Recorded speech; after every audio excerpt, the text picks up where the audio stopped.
Hello and welcome to DCP Live episode number 320, the first DCP Live of 2023. We had the side quest a few days ago on Monday.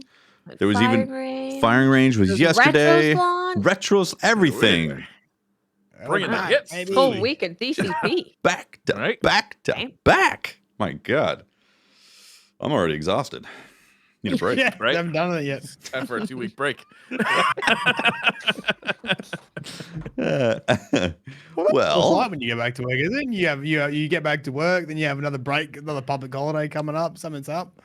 Yeah, it's not like school. Do you remember, like in school, you'd go for like a summer break or like an extended break, and you'd be kind of excited to go back and see all your friends Because you got a new pencil case. Oh yeah, that's what got me excited. Got some new Trapper Keepers. You want to show off? Yeah. Your, got my new single pair. classmates. Got my new single pair of jeans I'm gonna be wearing all year. You know.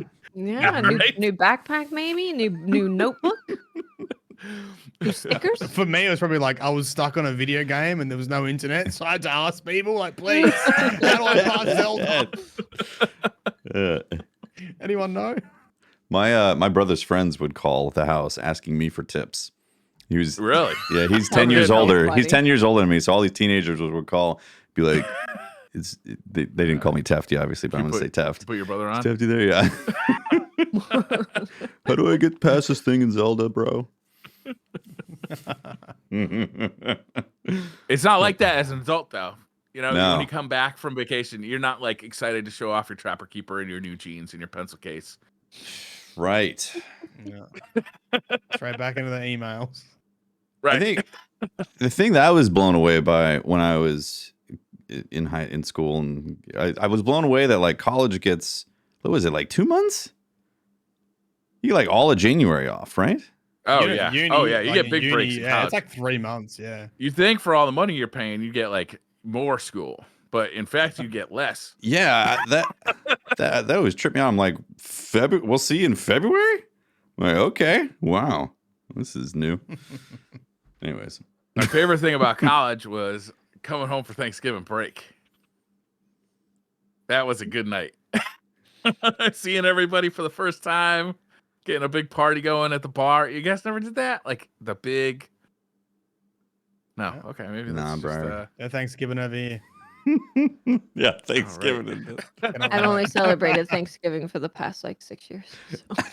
well, Everyone's like, it was a big tradition when you come home from college for Thanksgiving break, which is a shorter break, but you always go out that night with all your kind of old friends, your high school friends, and it's the first time you've seen each other in a while. Apparently, What's that? Townie night. town. Yeah, Boss that's a good name for it. Is this when you light And, the bridge on fire? Go down to the old creek and light the bridge on fire with all your old classmates? I was like, How many trash cans 12 did you set when on I fire? did that.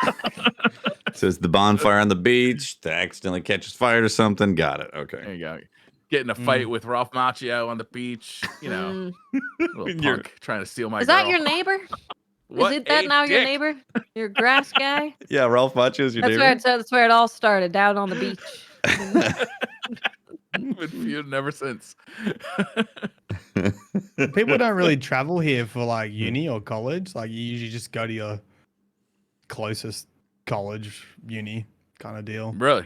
Whereas you guys like travel, right? Or go to a different state or Mylan, I cannot Definitely explain plumbing. to you how much I wanted to get the fuck out. Like I Yeah, was, of I felt like I was where a you live. sprinter on like those racing blocks, you know, with my feet like teed up on those like running Right. blocks. And as soon as I could go to college, I was off. I was not looking back. Man, I was so happy to get the fuck out of my town. Now I fucking think that town is awesome. I wish I could go back, but you know, you can't go back. Perspective. Yeah. Yeah. It's a beautiful Yeah. town. But man, it was like a little farm town, right? So there's nothing to do for a teenager except for Right. light bridges on right. fire. But now, so peaceful and beautiful. Yeah, true. Yeah, that's exactly what happens. I never appreciated like being in more of a kind of country place in England, but like being around you can just go visit a castle. It's like 10 minutes away. You got Sounds beautiful amazing. farmlands. You can go to the like field and go look at all the animals. They Like, got rock walls it was everywhere. a great place, Lovely. Sounds but not yeah. great when you're a child. Right. You got Hmm. nothing to do. Boring when you're a But kid. also, like, you know, I'd ride my bike all over the place, no concern Yeah. for safety. You know, it's just go see Yeah, friends true. all summer on my bike, Yeah. out for days at a time. Yeah. Anyhow, So that's Destiny. What was that? We're back at work today. Twitter questions. That's the war mind, and it's about to kick some ass. Okay. That's all I know is you go to the bunker to get data, and then you go to another bunker and you get data, and then you get more data. Clovey be a bad boy. He got kicked. Now we got Raspy, all raspberry up in there kicking it. Okay, we're good. With the data. God, you're Got the data. triggering me. You better be paying attention to the story. Been a pretty good story. Yeah. Yeah. No, it's It definitely- has Have been you been good. paying attention or not? Do you need me to I run have you through not the last for 6 my weeks? own personal reasons, but Because you haven't Paying played it, attention you to the haven't been story? enjoying it. because because I'm sad. I would So like I to don't know. It's I'd like Care to. about anything. I'd like to hear about this, Watts. What's causing this? Yeah, what's Ooh, well, we can Hey, talk about Iron you know Banner how right you away love, if you Jump, want. Yeah. Is it Iron Banner? Is the reason you're not paying attention to the story? It's PvP in general. PvP has sucked the joy and delight from the lore of Destiny for you. PvP was my only joy is the problem. Like I play Destiny to play Crucible. So I raid to grind a gun to take it into Crucible. Yeah. I do the lost sectors to get the exotic to make a build to take it to the Crucible.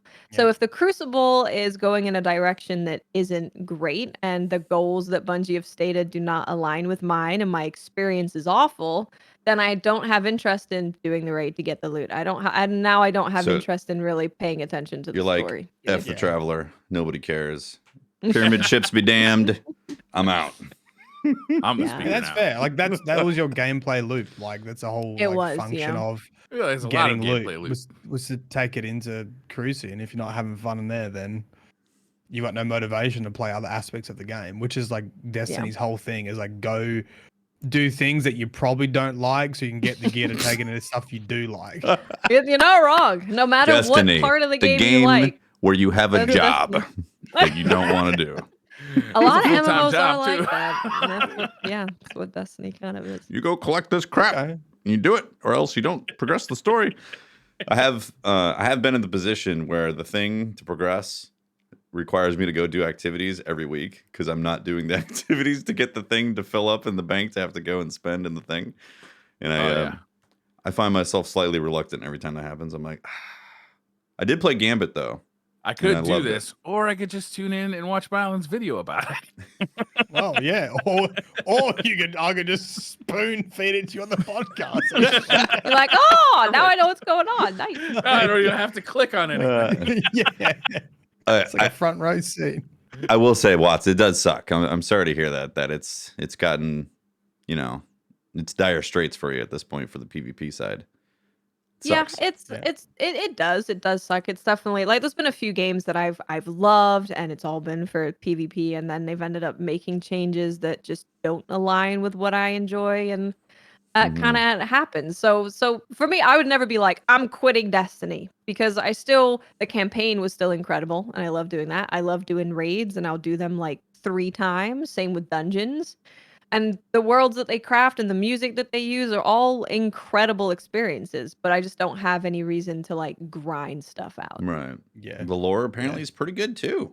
The lore is good. I've The story's been actually great. had a really Pretty good time this season because I have enjoyed a lot of the PvE stuff. Like I've been doing a lot of dungeons and solo floor stuff and DPS testing because the bosses in dungeon have a crazy amount of health and we've had some new stuff to play with for doing damage. It's not linear fusion. So I've actually story's been really good. I've also enjoyed the seasonal activities being decent because it's like a contest mode now. So you just can't be over leveled for it. It just drops you down, like maxes you out. So it feels relatively challenging and it makes the build sort of worth it. Like you really feel it if you don't have your gear set up properly. You can't just like cruise through it. So I actually find the activities have been really Activity is more good. fun just because of the difficulty of them. Yeah. More engaging. You don't tune out as easily when the activities require you to think a little bit on that And stuff. Right? it's more satisfying when you get through it really quick because you've all worked as a team or you've had the right build set up and things are like working out and you give it a little bit of a tweak and you get it done a bit faster, right? So yeah, And the weapons and armor all look really good this season too. Like They do. The yeah. armor is great.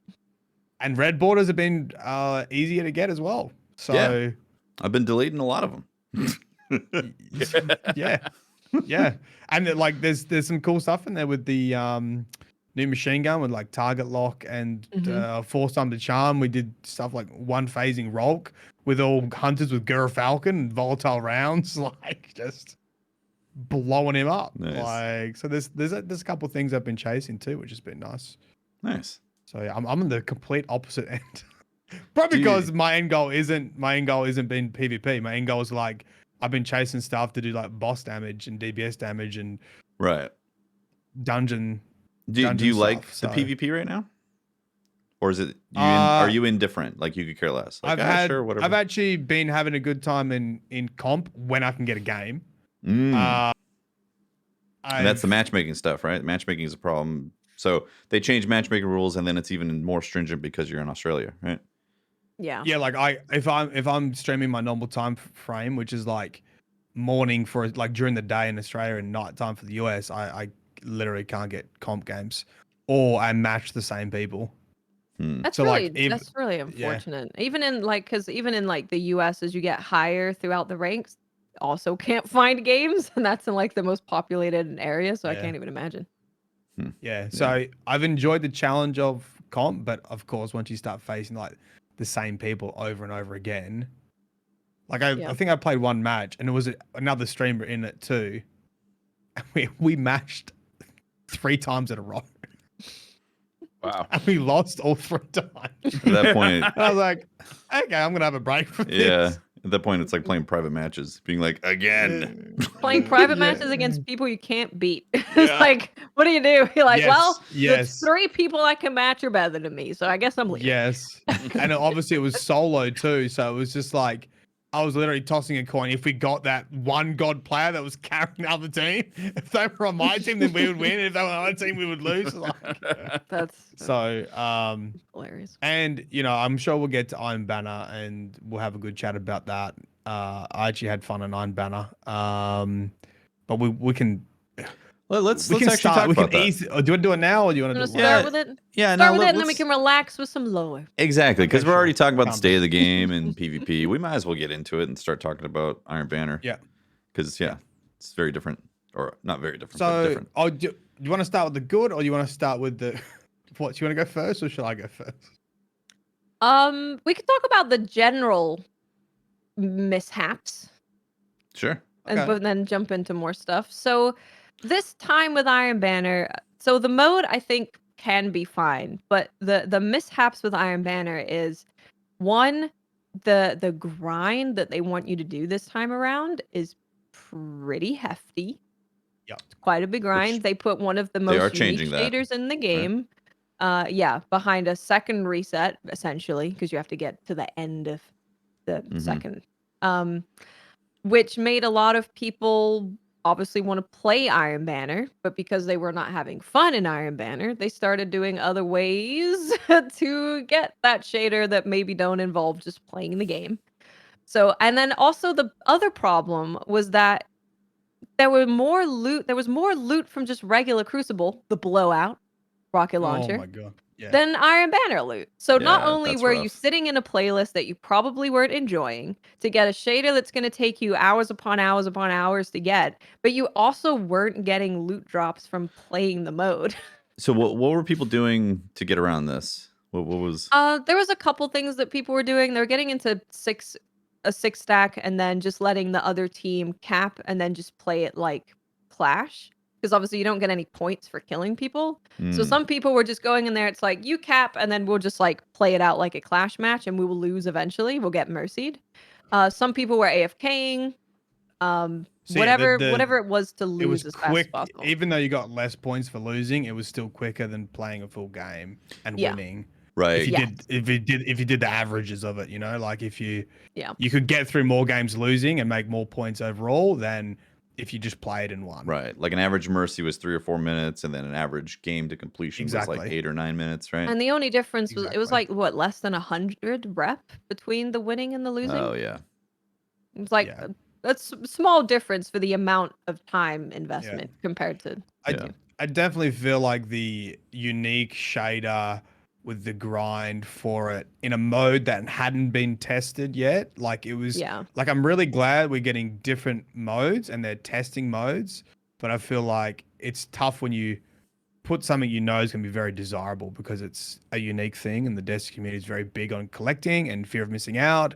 And it's like I haven't really tested the mode. I think the mode could be good. There are some things that need to change with it, but it's like it was this scenario where people wanted to grind to get something that was unique, and the mode hadn't been tested yet. It hadn't it hadn't been ironed out to being a pun intended, hadn't been ironed out to be a better experience. Yeah, it's really unfortunate because last time everyone a lot of people really liked Eruption. There was definitely a bigger sentiment around this game mode is fun. So it was the kind of thing that happened like with Trials, right? They bought Trials back. Everyone was like, this is fun. And then the next week they immediately changed it. Last Iron Banner, this is fun. Next Iron Banner, they immediately change it. And people are like, this is not fun. And this Iron Banner mode is all about controlling points. And they brought it out in a meta where even before this came out in comp, you were facing Bubble Titans with Titans, like shoot through shields and all that stuff. Like that's what you were facing already. The meta had already been like that. And then they brought out a mode that plays heavily into the strengths of the very strong class that is being played right now. So it was kind of a mixture of a lot of things that were just done not great. It also just wasn't rewarding. Because even if you liked the mode, there were people who reset like 4 times and they still didn't have all the armor on all their characters. Yeah, that's it. Yeah, that's much. The thing I definitely found like early in Iron Banner, obviously it was a lot of bubbles and still like as it went on, but personally I actually found it like we ended up just goofing around with them. We ran like 6 Thunder Crash Titans or Warlocks just all throwing Nova Bombs, and you just wait for people to place the bubble down and then, counter it. And I know some people are like, I shouldn't have to run this class to counter it, but in my mind, I was also like, well, it's for a week, and I'm just we don't really have a huge amount of objective modes like that, and like, cool, put a bubble down, and I'm just gonna Thunder Crash it, and you're gonna die inside your bubble. Like, that was what I was playing around with, and I sort of had a good time doing that. Like, it was kind of fun.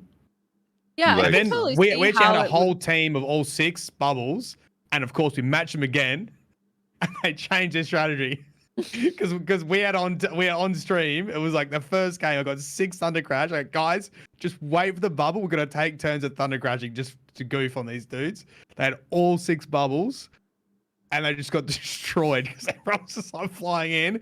And then next match, they completely changed like their strategy and when they put the bubbles down, how they put the bubbles down, trying to bait out Thunder Crashes, all this kind of stuff. And it was like, It was kind of fun. Yeah, I could definitely see how that could be fun, where it's like, I'm going to put together a thing to burst bubbles, and it's going to be fun every time I take down a bubble. The only problem that ends up happening is that you're playing it for so long that it's like eventually maybe you want to use your favorite class or your favorite gun or like the playstyle you want to play instead of having to be like, You're doing I have to deal with this one super. Yeah. I have to use my whole build to deal with this one super. Yeah, that's fair. But I think it would be fine if it wasn't in a limited game mode for just a week and it was in like a rotation thing, and it's like, hey, you had a rotating playlist and this came up, like, okay, like defense supers are going to have sort of an advantage, so I'm going to need to like either be that or like counter that, and then you do one game and then you move on to another game mode. Okay, question, what do you get for killing the turret? Points on the leaderboard. No, your individual points go up because you killed a turret. Just that? Is that really the? I don't know. I don't think you get anything else. I didn't quite understand what I was getting for killing the turret. I think Taros is just a visual indicator that there's going to be a point there to get people basically looking at that area to start capping it. So you couldn't maybe just camp. I think it's just probably stops you camping where the spawn point's going to be, right? You can't just sit on it and have it straight away. That makes sense. I really would have liked for them for every because you're gaining points in like a circuit, right? You get points and then it's ticking down, then you get points and it ticks down, and you get points again. I would have Mhm. really liked it if the turrets came back between each section so you couldn't just sit on the point and camp it. Because as it was, the turrets were just like, oh, turrets are here, kill them, get on the point, Yeah, and then nuke the just sit on turret. the point. Yeah, exactly. Imagine if new That turrets would have been came in nice. and they popped bubbles. It would, yeah, it would pop bubbles. Anti-bubble Oh, turrets? Bubbles explode. Yeah. Yeah. Because as it stand, the turrets just kind of felt like a non-factor. Yeah, I feel like so- the turrets were. I feel like they probably did it without turrets, and as soon as you to the point, then you actually made the bubble titans even worse. They probably Oh yeah, probably. bang on the point, bubble straight away. Didn't give anyone a chance to like contest the point before you got a defensive super down. Yeah.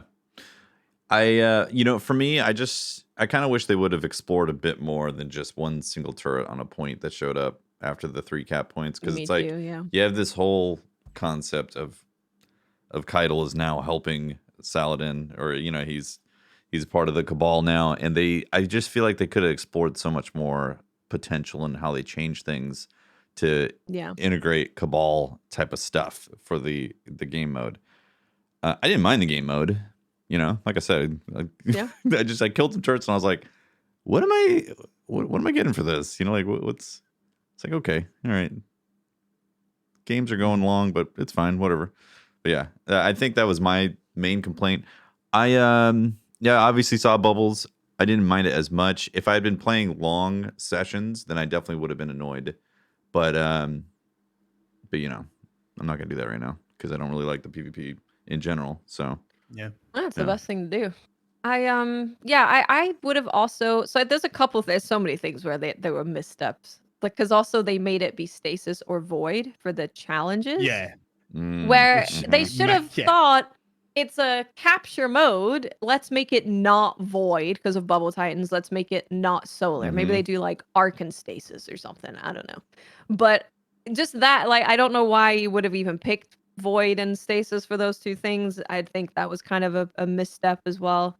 And I think it would just kind of be cool if it was an actual King of the Hill mode where the point just rotated randomly. Because then you have the other thing where even if you do have bubble and you do have well and all these things, you're not going to be able to have that for every single point. You're going to have to Right. choose Yeah. one. So I would have. kind of feel liked like Bungie's always been a company that wants to reinvent, and that's part of the reason they're very successful. But I also think they do that best in PvE. And when it comes to PvP, I think there's like tried and true game modes that would probably just work in Destiny and people would be happy with them. And it's like, at the same time, though, Destiny is hard to balance because you have all these things like It is, yeah. defensive supers and single burst supers and roaming supers and different classes. And so maybe a rotating he'll capture the hill wouldn't work. I don't know. It's really tough to say. Like you said, it's a Yeah. huge balancing act, and I would never want to have the controls to figure out what works because it's like it seems like you're damned if you do, damned if you don't when it comes to this stuff. But Yeah. it definitely seemed like the sentiment was that the mode wasn't bad or was pretty cool, but the bubble Titan experience was The meta Basic- was just yeah, like the meta. emphasizing it, which I think Yeah. triggered everyone. The meta's been pretty. It's Yeah. been. I've been looking over like past quabs and their goals and changes and stuff, and it's just been changes all throughout, especially 2022 of being long range, slow play, nerfing movement, and now this is what we've had. We've moved to a meta where people are using DMT and pulse rifles and not moving. That's where we're at. And I wish it was just one thing, like just nerf DMT and now everything's fine, or just like increase the cooldown on bubble and then everything's fine. But Yeah. they've made a lot of like little changes throughout the year that have made it be like this, and so it's not going to be a simple fix.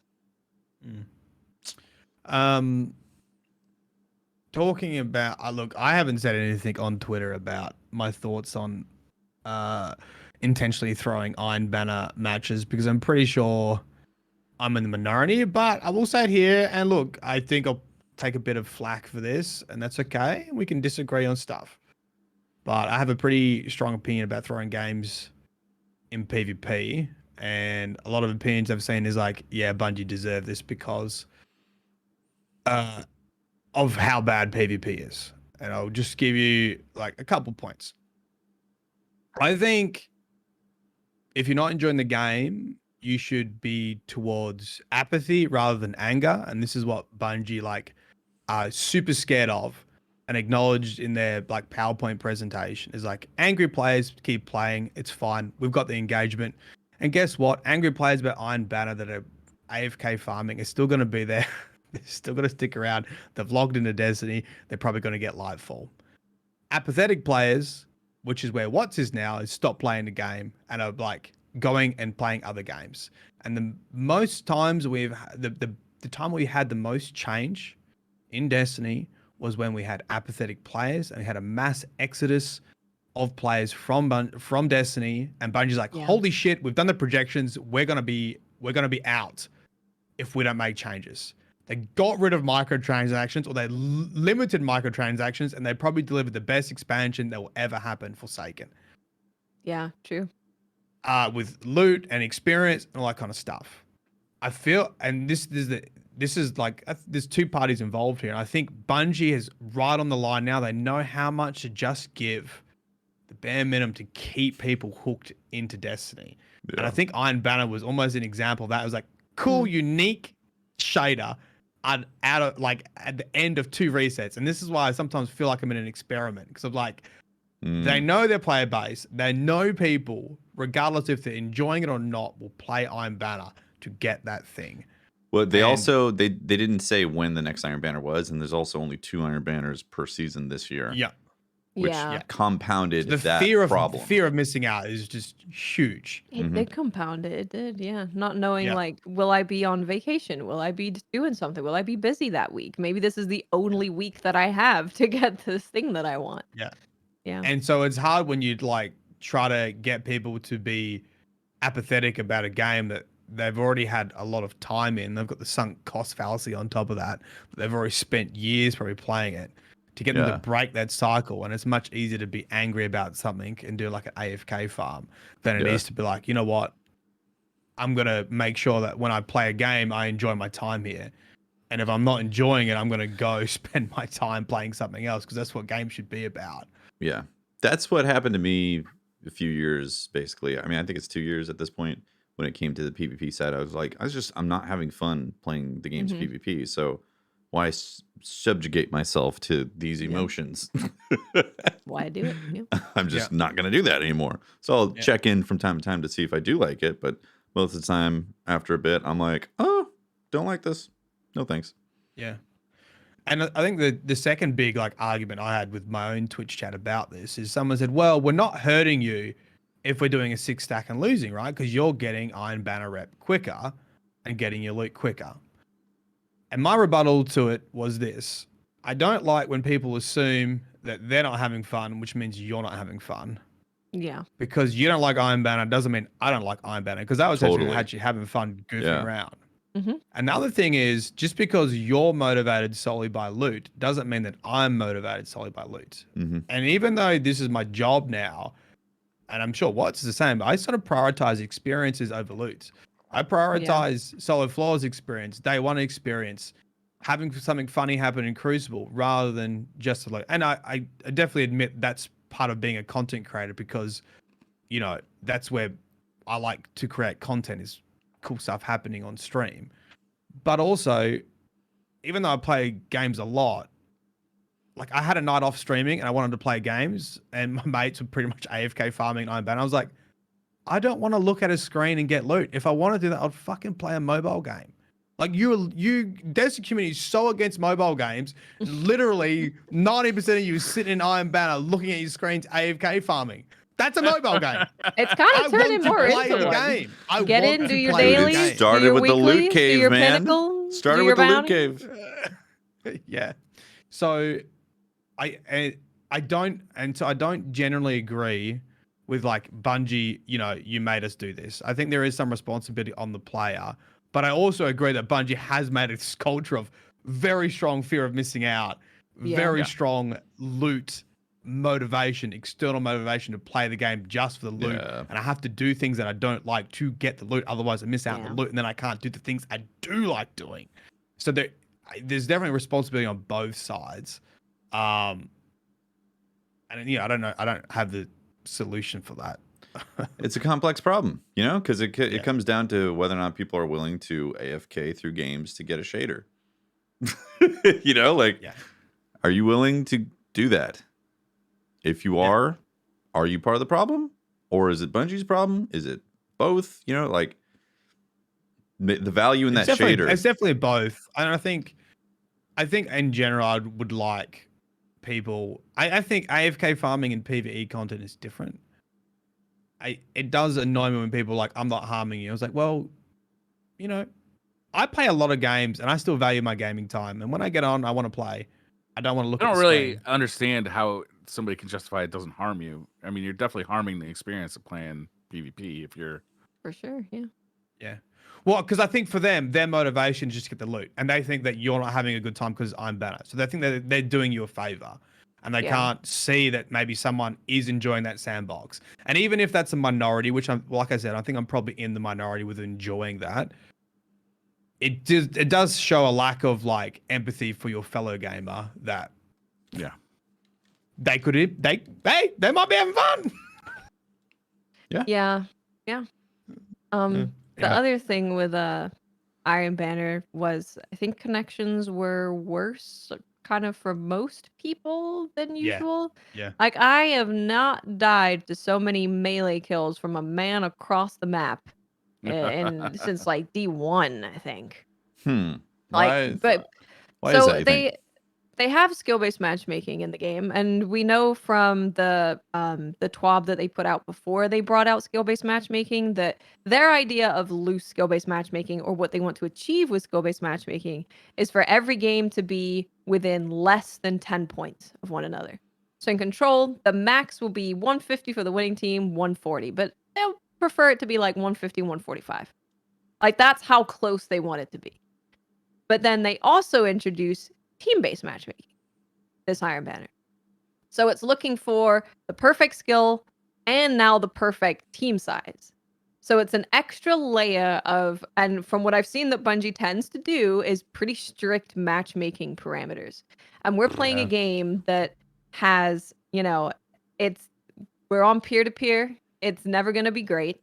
So when you're prioritizing all these things Netcode. before connection quality, then you're going to end up with more laggy experiences. Oh, everybody drink. You said it.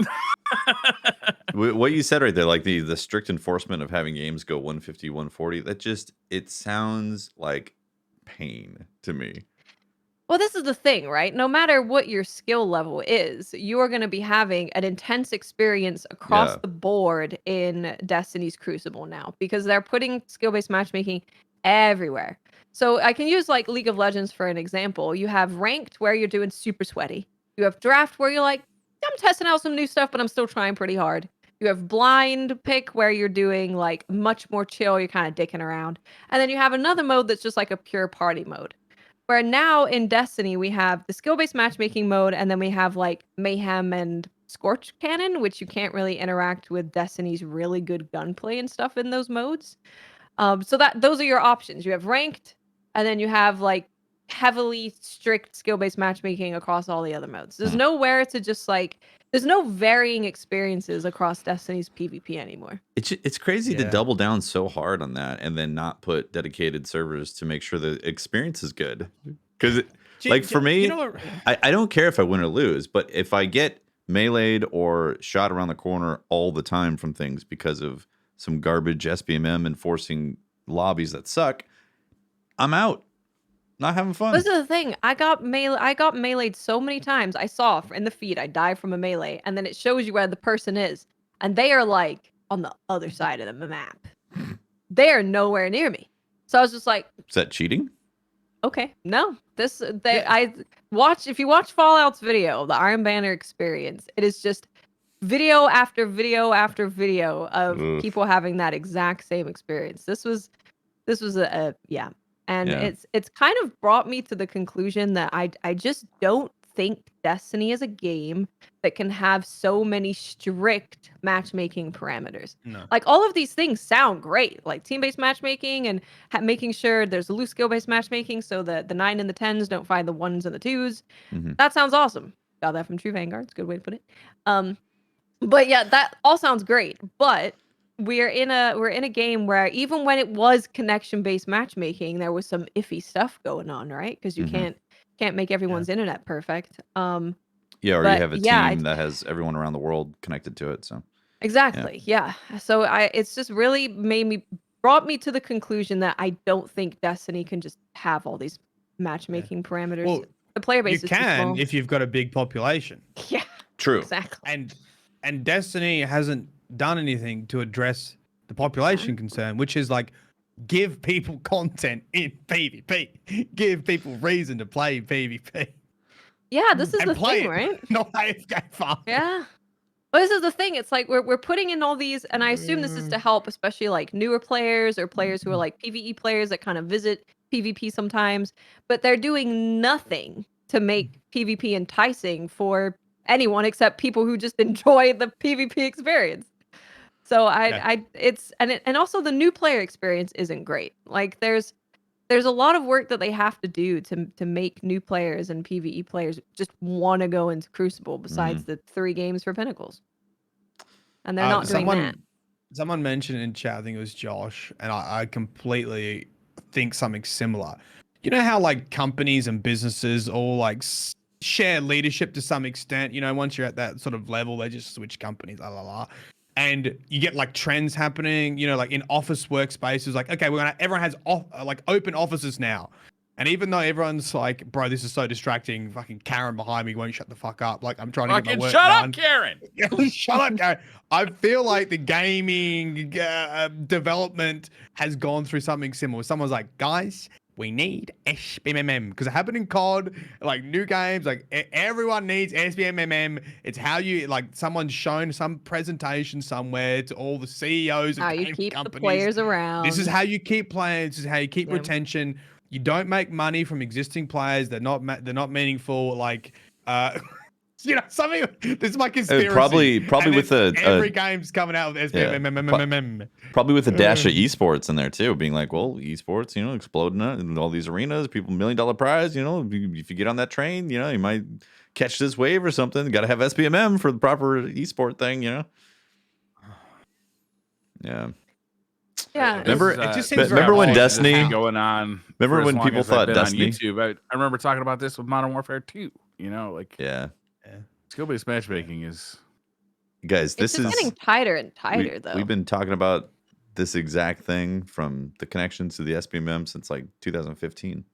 Because Bungie keeps putting in skill-based matchmaking, and then they're like, "My bad," and then they take it out, and then they're like, "Oh, we need it back," and then they're like, "Whoopsies!" It's over and over again. It's putting. They love to do it over the December break too. They love to do it over New Year's, right? Like we're just gonna lay this here and then walk away.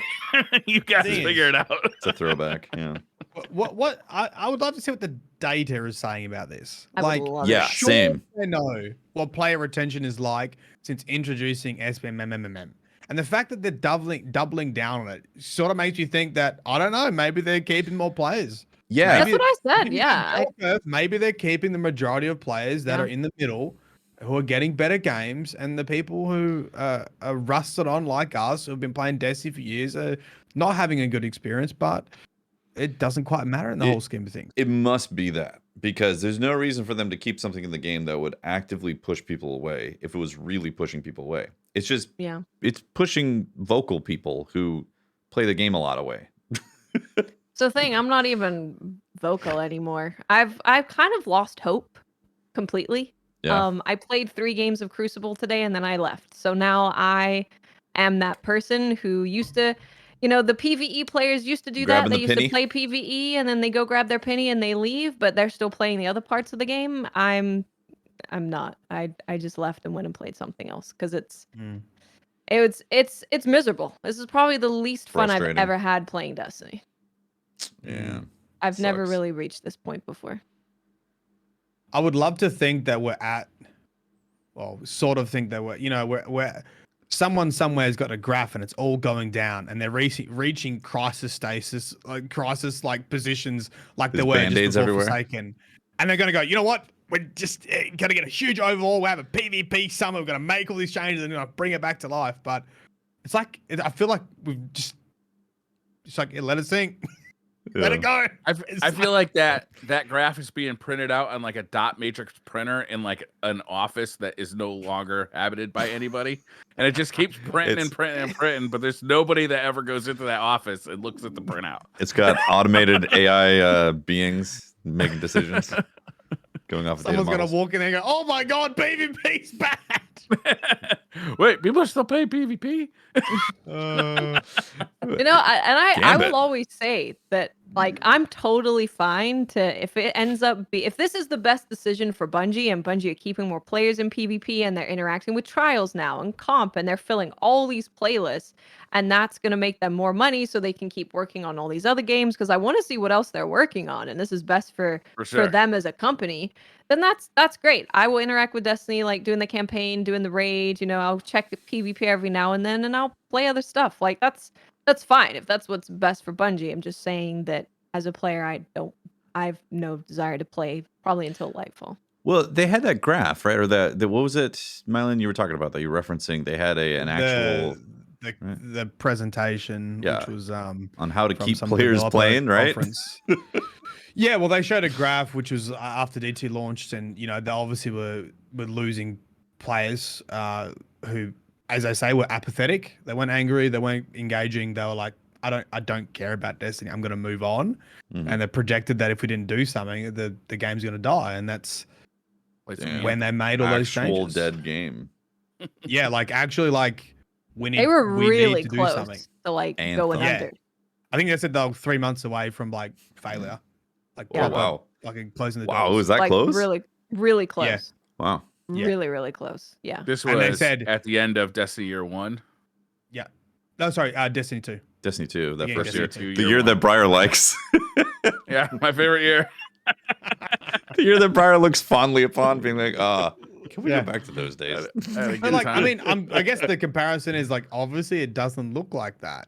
Either PvE is good enough to carry it through, and PvP's not impacting the game enough, or Well, I think that's what it is, though. It's like PvE is way better. It's way better than Well, it yeah, used to be. way better right now. And they're reportedly working on a different PvP game. So maybe they're just not focusing on PvP, or maybe they're never gonna.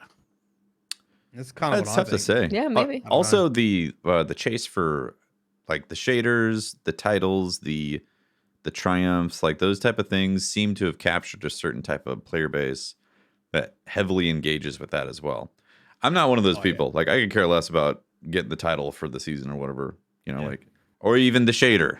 I'm not. It's got to be a really, really amazing looking shader for me to even consider wanting to go the extra mile for it. So I'm definitely not that player, but they've seemed to have formulated the right mix of stuff for people to want to go after that.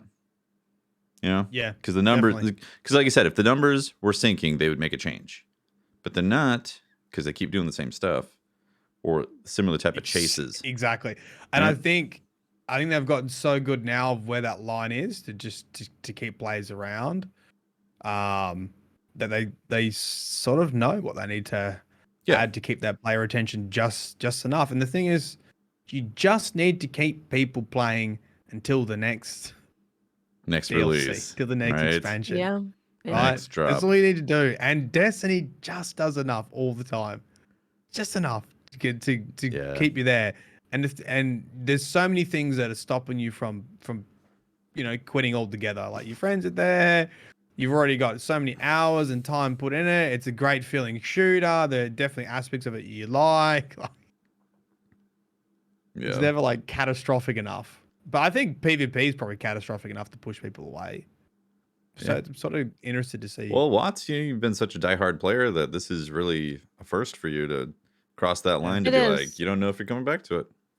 It is a first that I've really been I don't know if I'm really going to be interacting with Destiny outside of just being really casual. I mean, it's still more hardcore than casual because I'll be raiding and doing dungeons. Mm-hmm. But in terms of There's just really no desire for me to grind anything or really care about much if I know that I'm not gonna have an enjoyable PvP experience to Interesting. take that Yeah. into. Yeah. See, So I've been having way more fun outside of Destiny. Mm-hmm. I was similar with like my gameplay loop, which was I don't get the gear to go into Crucible, but I get the gear to like run dungeons and do solo flawless stuff. And I found this dungeon has been really challenging with how much health the bosses have had and what kind of enemy types they are. And I didn't have the gear. So now I was like super motivated to play Iron Banner because I actually wanted the rocket launcher for like a DPS build against Chicken Vex. Yeah. And I wanted the glaive for like a glaive DPS build against the Harpy. So like my like reason I played Destiny loop was like quite enjoyable because there was good gear that were good against bosses that I wanted to get. So I was enjoying the game, getting the loot, and then taking it over into content I enjoy even more. Yeah. Yeah. Yeah, it's an important balance to have in there to It make relies you on want a to do loop, it. yeah. It definitely Gameplay does, loops yeah. are very important in every game. So if any part of that loop breaks for a player, then kind of all comes toppling down. And maybe the reason I'm enjoying PvP is like I typically haven't been grinding for those weapons. And when I go into PvP now, like I literally just put on DMT and I'm like at level with everyone else. Like I don't have to worry about what god rolls I have in PvP. Like I'm set. It's like playing Halo. I literally pretend I'm playing Halo with abilities. Wait, and I think Bungie wants it to be level like that. I don't think they want a case where people are walking around with some unobtainable gun that is pushing away all the new players out of the playlist. They want people to feel like, hey, you can just get some stuff and go in and be comparable. Be competitive. They want us to be on disjunction with our scout rifles, sitting still behind a shield. There you go. And then if you get in trouble, you dodge out with worm husk. Easy. Easy game. All right. All right. We've probably Banner talked Crucible long enough done. about that. We should talk about the lore. People are like, this Lore. podcast is negative Nancy here, just whining all the time. My gosh. Okay, stories. I feel like that was pretty good feedback, everybody. It was. Talk about It was. your thoughts. Your It was definitely opinions, good and then- feedback, but we're definitely going to get comments about Right. people saying you guys are negative. Blah blah blah. All right. Well, no, they're gonna forget because we're gonna have a cracker conversation because this season's story is 1,000,000 times better than last season. There is a lot of stuff going on that's super interesting. So how do we want to do this? You want me to quiz you? What happened? What do you guys know? Tell me what you know. I know Anything? that there's bunkers and data. You go to the Bunkers bunker. and data. There's a He's like, Rasputin's like, there's a bunker. Go extract the data for There's war getting mines. the data. War mines. the war mines are Why we- their own thing. They're sectioned off, but connected, but sectioned off. Sub mines, you mean? Sub mines. My bad. Oh, Yeah. I will go. I know, and- we're I'll go in the becoming corner God and of penance War. myself. We're becoming humanity's God of War to fight the God of War's evil wrath. Yes, that's also correct. Yeah, there you go. You got some. So the submine stuff is actually pretty cool. Bit of a tie back to like OG Destiny. Probably a bit of time for some people because these names were in the lore. Malahayati and Charlemagne was like a Charlemagne's Vault was like a developer concept and rumored to be a war mind and even appears in the Sleeper Simulant quest as like one of the unlock notes. What's going on with Briar? You right, mate? Briar's Your being heads have taken run away. Briar, you You can okay take there, it Heads have bud? run out. You forget Oh, to bit of a charge your headphone headphones? issue over here today. It's just a little shorter. It's all right, mate. We can just hear your voice. I'll just make a quick comment of now I know how to say Nefeli, and it's Nefele. So, there you Nefele. go. Nefele. Nefele. Yeah. Nefele. Got So the submines, and then obviously the war mine expansion came out, and Bungie said, actually, you know how we've always said there's multiple war mines? Incorrect. There's only one war mine, which is Rasputin, and the rest are sub mines. and then people obviously got really upset because it was quite cemented in the law. There was like multiple law entries that were like, I was about there to are say. multiple war minds and they like look after a planet. Like that's their role. You have like Rasputin looks after Earth, then you have Charlemagne looks after Mars, this kind of stuff, right? But aren't they? Wait, sorry. But aren't they like basically Rasputins that have their own? They can evolve on their own because they have to make decisions for themselves, right? Yeah. So this was like also a little bit confusing, and I feel like they've maybe updated the law this season. We have what was a previous law, which was web law. They talked about pillory bunkers. Pillory bunkers. Oi, matey. The pillory bunker. Yeah. The reason for the pillory bunkers was if Rasputin went rogue, it would divide his mind, partition his mind into sub-minds, and, lock them in the pillory bunkers or whatever. So they introduced this aspect of like, I guess sub-minds would only exist if Rasputin went rogue, and they were technically like partition copies of his mind.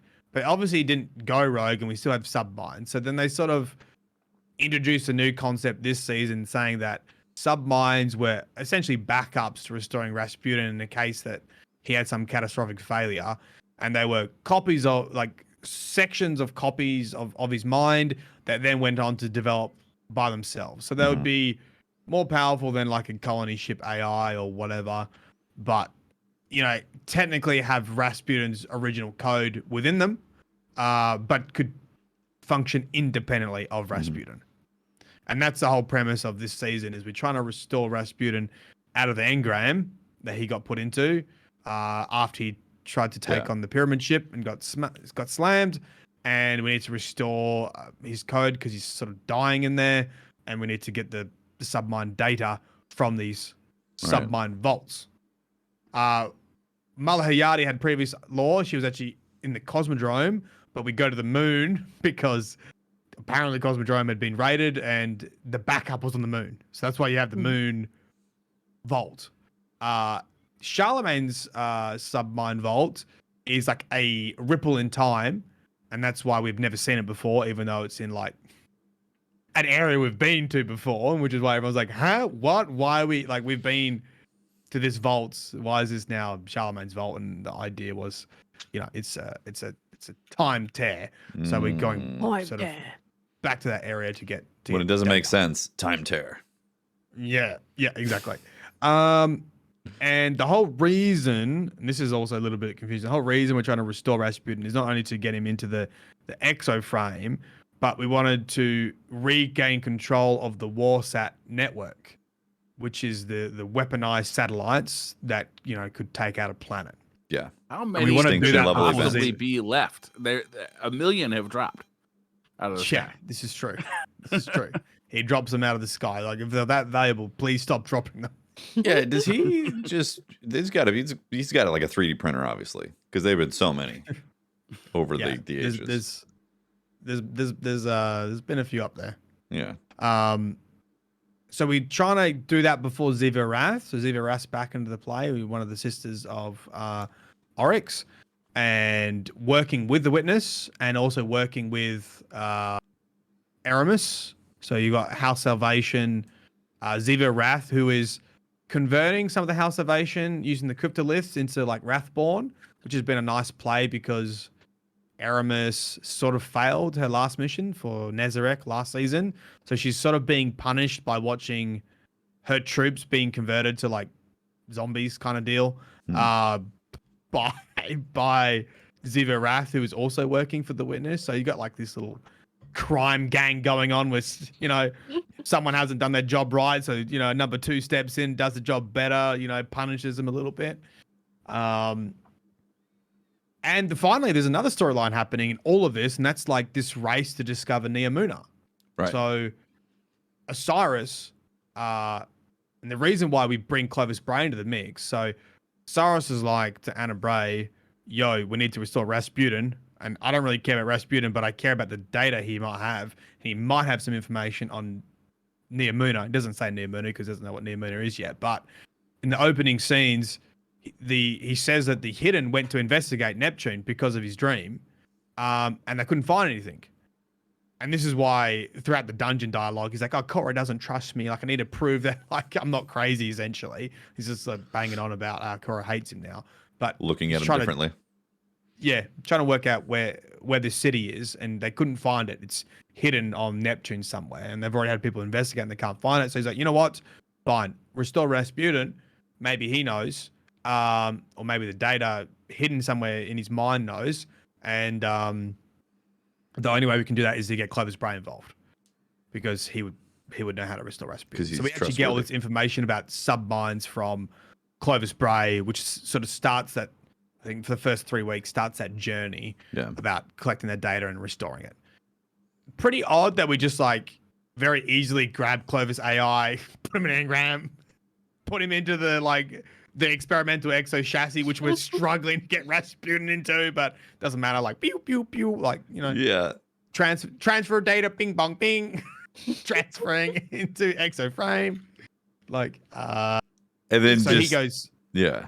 It seems a bit counterintuitive to put like quite a devious character into the experimental exo frame that you're trying to link with a Warsat network, but everyone sort of saw that coming, and of course Clovis Bray is revealed to have this devious plan. We actually got some really cool lore in a cutscene, which revealed that Clovis Bray made the war mind to take out the Traveler, to destroy the Traveler. And we get that information from Felwinter's ghost, Fellspring, because Felwinter was a copy of Rasputin who was meant to experience the world. Or Rasputin. The lore's pretty good this season. It's good. I heard Fellspring and I was like, best story ever. Yep. So it's a nice little closure to the whole Felwinter like saga. Like, he was created as like the son of Rasputin, went out, experienced the world, died, revived as a guardian, forgot his past. We go back now, get the data to restore Rasputin, and that's sort of what pushes him over the edge to regain control. And he basically tells us of Clovis's plan in the past, which was to create the war minds, or the war mind to destroy the Traveler and to sort of become a god himself. Like, that humanity would have to rely on Clovis Bray to save them. It's like savior complex that Clovis Bray has, which is cool because it confirms that the Warsats and the war mind would potentially have the power to take out the Traveler, which is nice, which is like interesting.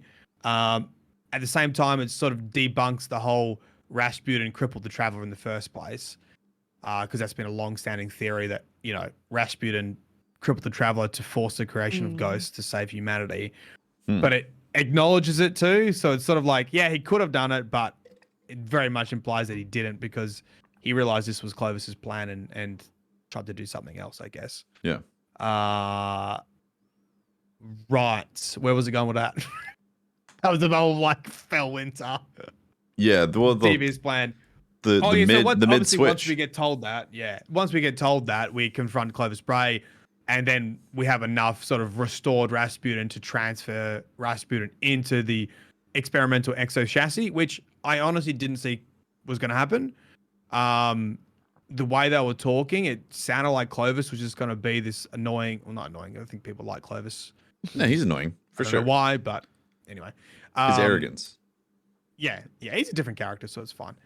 Like, I thought he was going to stay as that NPC, and we were going to like upload Rasputin to the Warsat network, and he was just going to stay in Dataland. But yeah, wiped Clovis off that frame, off that system.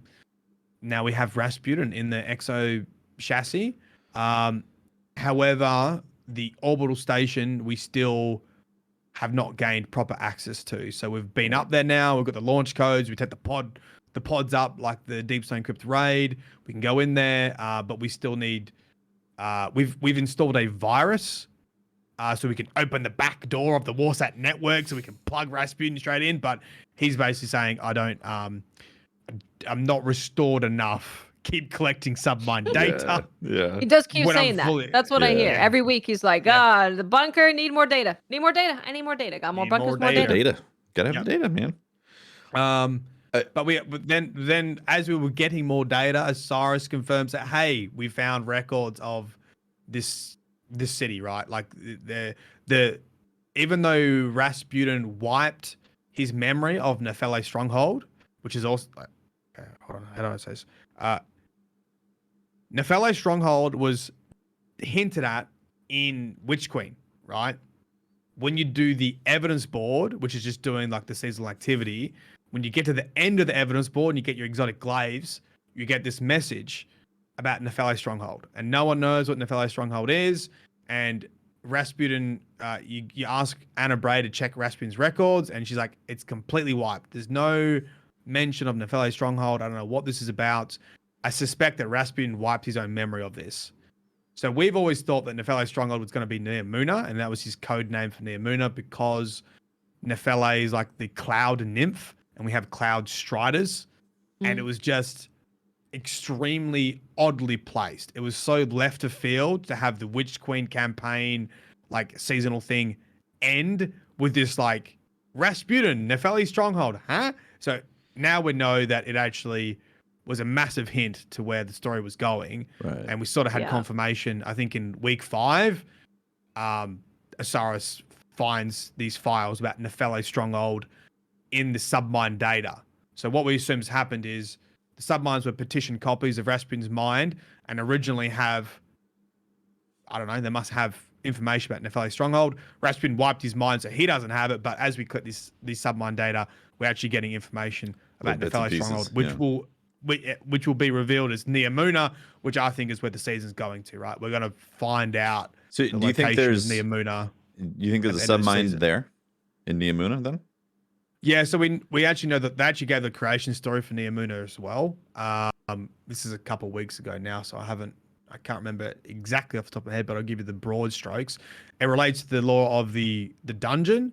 Essentially, there was I want to say a colony ship AI, not a submind, but someone can correct me on that, called Soteria. And during the collapse, relayed information to Rasputin like, hey, shit's going down. This is really bad. They tried to launch, an evacuation to get away. Clovis Bray said, nah, like you can't do stuff without my control.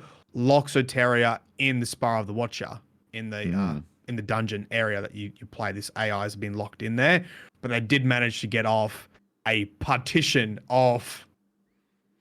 It's either a partition of a submine or a partition of a colony ship AI. It's another partition, a submine of a submine kind of deal, which made its way to Neomuna. And that's the origin story for Neomuna evolving into that city. Interesting. Hanging out in Neptune. Yeah. So this season, and all this stuff's happened like in the first like 4 or 5 weeks. So we sort of like need to. Well, okay. So conclusion. question. Yeah. Do you think Clovis Bray really is done then? Or so do you think sort of said that he's just been wiped off the frame. He still exists in the European exoscience facility as like Clovis AI. Because he's shifty, right? So you could totally see, or at least I could anyways, a scenario where he made some backups or backdoor plan in case he did get wiped out of that exo to continue his work under the covers, and some other things going on.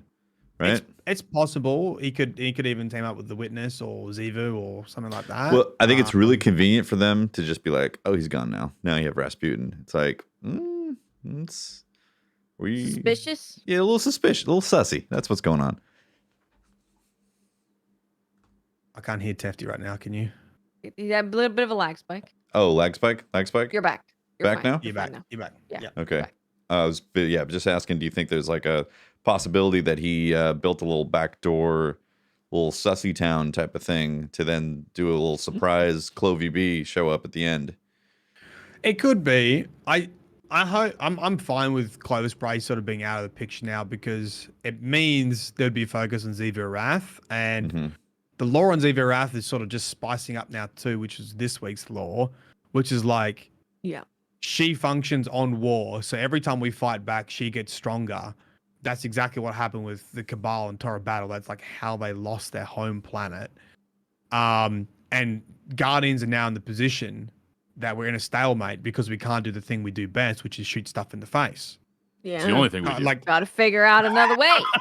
And Rasputin's like, all I do is explode things. So I don't got no ideas either. yeah. And so this is what my next video is on. Destruction is like, what I'm good at. Oh boy. Yeah. And so Rasputin just wants to blow everything up. And Marozov's like, well, that's the ritual that she needs. And that's sort of what happened on Torah Battle that summoned the force of Xivu, and they just lost that battle. Keep and that's pumping also her how up. Osiris Best lost raid ever. Sagira. Yeah. Best raid. Yeah. So like the only reason that Osiris is alive is like he fought back against the High Celebrant who had a vestige of Xivu Wrath and was basically losing. And every time he fought back, she got stronger. And he survived by sacrificing. Sagira sacrificed herself. And sort of that's how they won that battle. They didn't win by brute force over the God of War.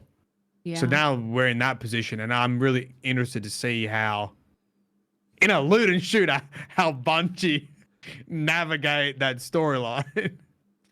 Yeah. I mean, that's very light folly if we can't like use our light to fight things. Or if we fight our things with our light and our sacrifices are ghosts, then we ain't got no light anymore. We got to do something else. Oh, the ghost that had no name anyways. Ghost. Ghost. Oh, this is a good comment. PTD said, someone in Discord said, we'll defeat Savathun with war, but we'll defeat Xivu Wrath with cunning. There you That's not really our strong suit, though, is it? go. Well, here's the thing with Xivu is I think everyone downgrades her as like just the physical like God of War, like a bit blunt. However, they've really been building her up as more of a tactician this season. And a couple of really important points, like as you do the in-game dialogue you get for the heists, she's used the Scorn to transfer data.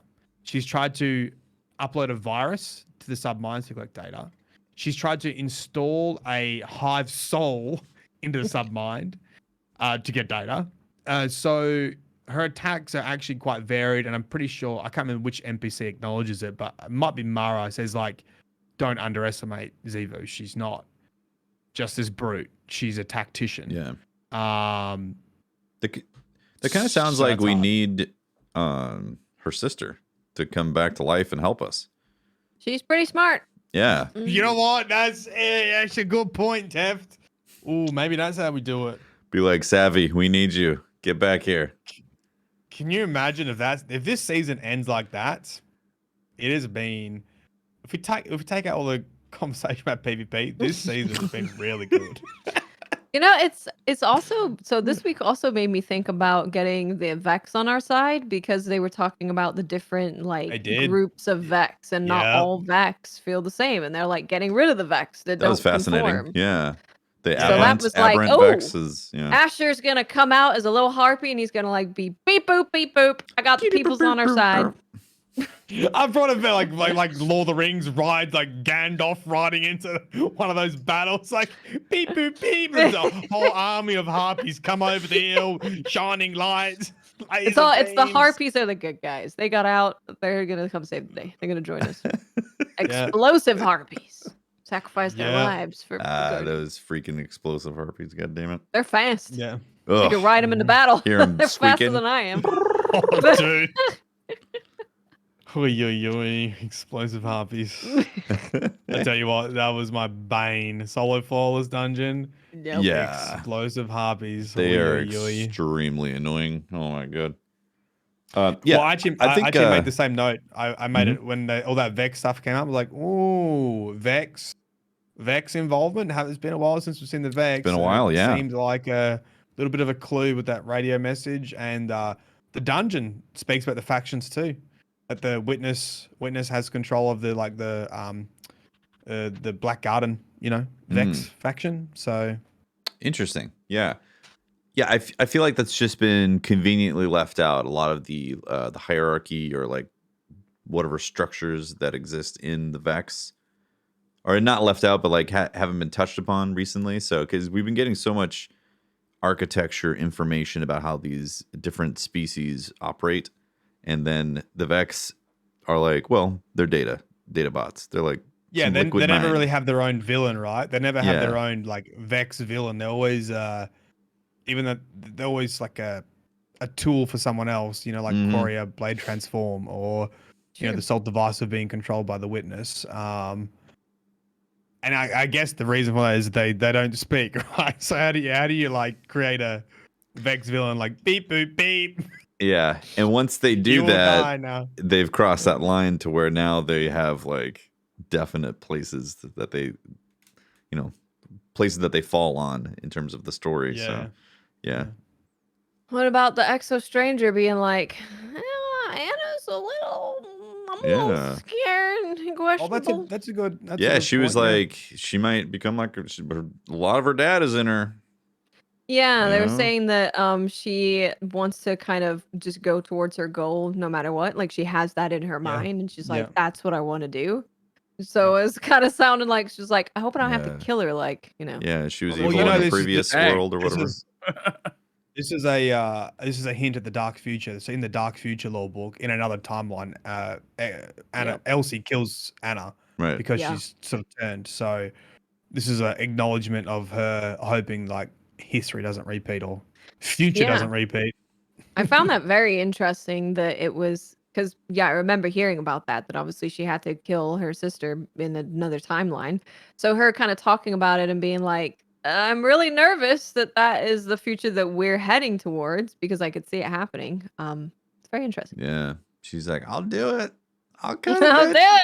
I have to. I'll pull the trigger. I've done it before and I'll do it again. It's less traumatic the 17th time around. I don't know Yeah. what's going on with Mara Solve being like playing the counselor this season, but she's being real nice to everyone, and it kind of freaks me out. Yeah. Does it? I feel like she just kind of was showed up to, being like, oh, hey, what Just up? showed up and took over, and I'm taking over now. Move Yeah. over. This is my desk. Yeah. Excuse me. Let's Okay, stop kinda this little true. thing. Yeah. So Violet didn't say a word in that cutscene. He's like, No. Yeah. please help me. I don't want to do this job anymore. I'm sick of it. Also, Marisov in this cutscene kind of reminded me of Sid from Toy Story's Barbies Why? because she looks weird and crazy. Oh, because of her face, yeah.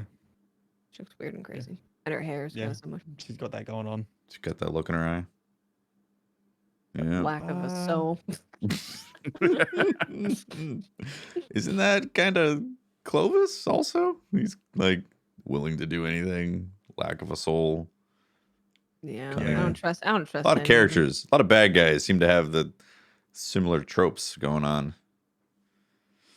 Yeah. Yeah. Wow. So it'd be interesting to see how they. I mean, I do think this season's it's got to go towards Neomuna, and Yeah. my for sure. prediction is it's looking like we're all racing to find the location of Neomuna. I think Ziva Wrath will get the data too. We'll get the data, and that will explain why the marketing material when we see Neomuna is like Callus's ships rolled in. You know, we're going to just sort of discover that location at a similar time. We're going to race there to see, you know, Callus's, you know, Yeah. Shadow Legion assaulting the city. So Roll Lightfall. Utopia Oh, that we're sorry. gonna bust into and be like, not anymore. Yeah. Yeah. Yeah. Do we? Is that the cat carrier? Yep, she's getting dropped off. She just Oh, went on her man. little journey, Oh and my now god. she's That is she's getting adorable. dropped off out of the backpack. Oh my. For our audio God. listeners, Bella is in a cat carrier from Stray, Yeah. the game. Yeah. Oh, Like a a cat cat backpack. backpack. You see, it's a Yeah. stray. It's a stray. And I want Oh, one. no, it says travel cat. Never mind. Bella, come I need wanna one get out. She in my likes it. life. here. Charlie one needs has that. stray on. Yeah. Yeah. More, she says. More. Again. It's like I don't know how. I don't want to get out. I want to go outside. Put me back out, coach. Take me I'm for ready to another go on ride. an adventure. Well, I do agree, Mylan. I think the lore has been pretty awesome this season. Yeah. A lot of interesting Well, here's the stuff. thing. Yeah. I feel like Bungie drops the ball in the ending because they'd never want to like give any sort of conclusion because they want you to buy the next DLC and They expansion. want you to go to Niamuna. Yeah. Yeah, I hope that it's like not. I mean, I feel like it's just going to be another cliffhanger that leads into Lightfall, but I want Clovis Hope to this- suddenly be like, "Ha, I'm back." I want to see Ziva Wrath. If I see Ziva Wrath in game, I'll be pretty happy. Yeah. Yeah. Yeah. Yeah, I don't care if we don't kill her or don't really fight her. I just think some sort of cinematic in game or otherwise to get eyeballs on Ziva Wrath. So okay, so like this raid, do you think it's gonna be Zivu? I don't know. I haven't really thought about Lightfall. I mean, They maybe don't tend to do you know- the main character, like the main bad guy in raids, do they? They generally It's use gonna be that for Callus the again. story. Oh But in his god, I hope bathtub. it's not Gals. But okay, what if it was Clovis? But the giant head Clovis. but it's gonna be a Niamuna though. I guess he could Okay, be over okay. there too. Imagine Clovis has been seduced by the witness's silver tongue into saying you'll have everything that you want, but you know, obviously it's the witness, so it's not. So gets poisoned and then somehow gets the big head brought over there. He gets translocation abilities and transfers. You just want to shoot Clovis, don't you? I think it'd be a fun You boss. wanna- Tefty wants DPS on the largest precision target possible, which is a giant. Look at this! Headshots for days, boys! The whole thing is precision shots. They got to make a new precision. You know, we get orange thing. You know, it goes yellow and Yeah, orange. you get like you shoot him in the eyeballs, you get Yes, you get you orange.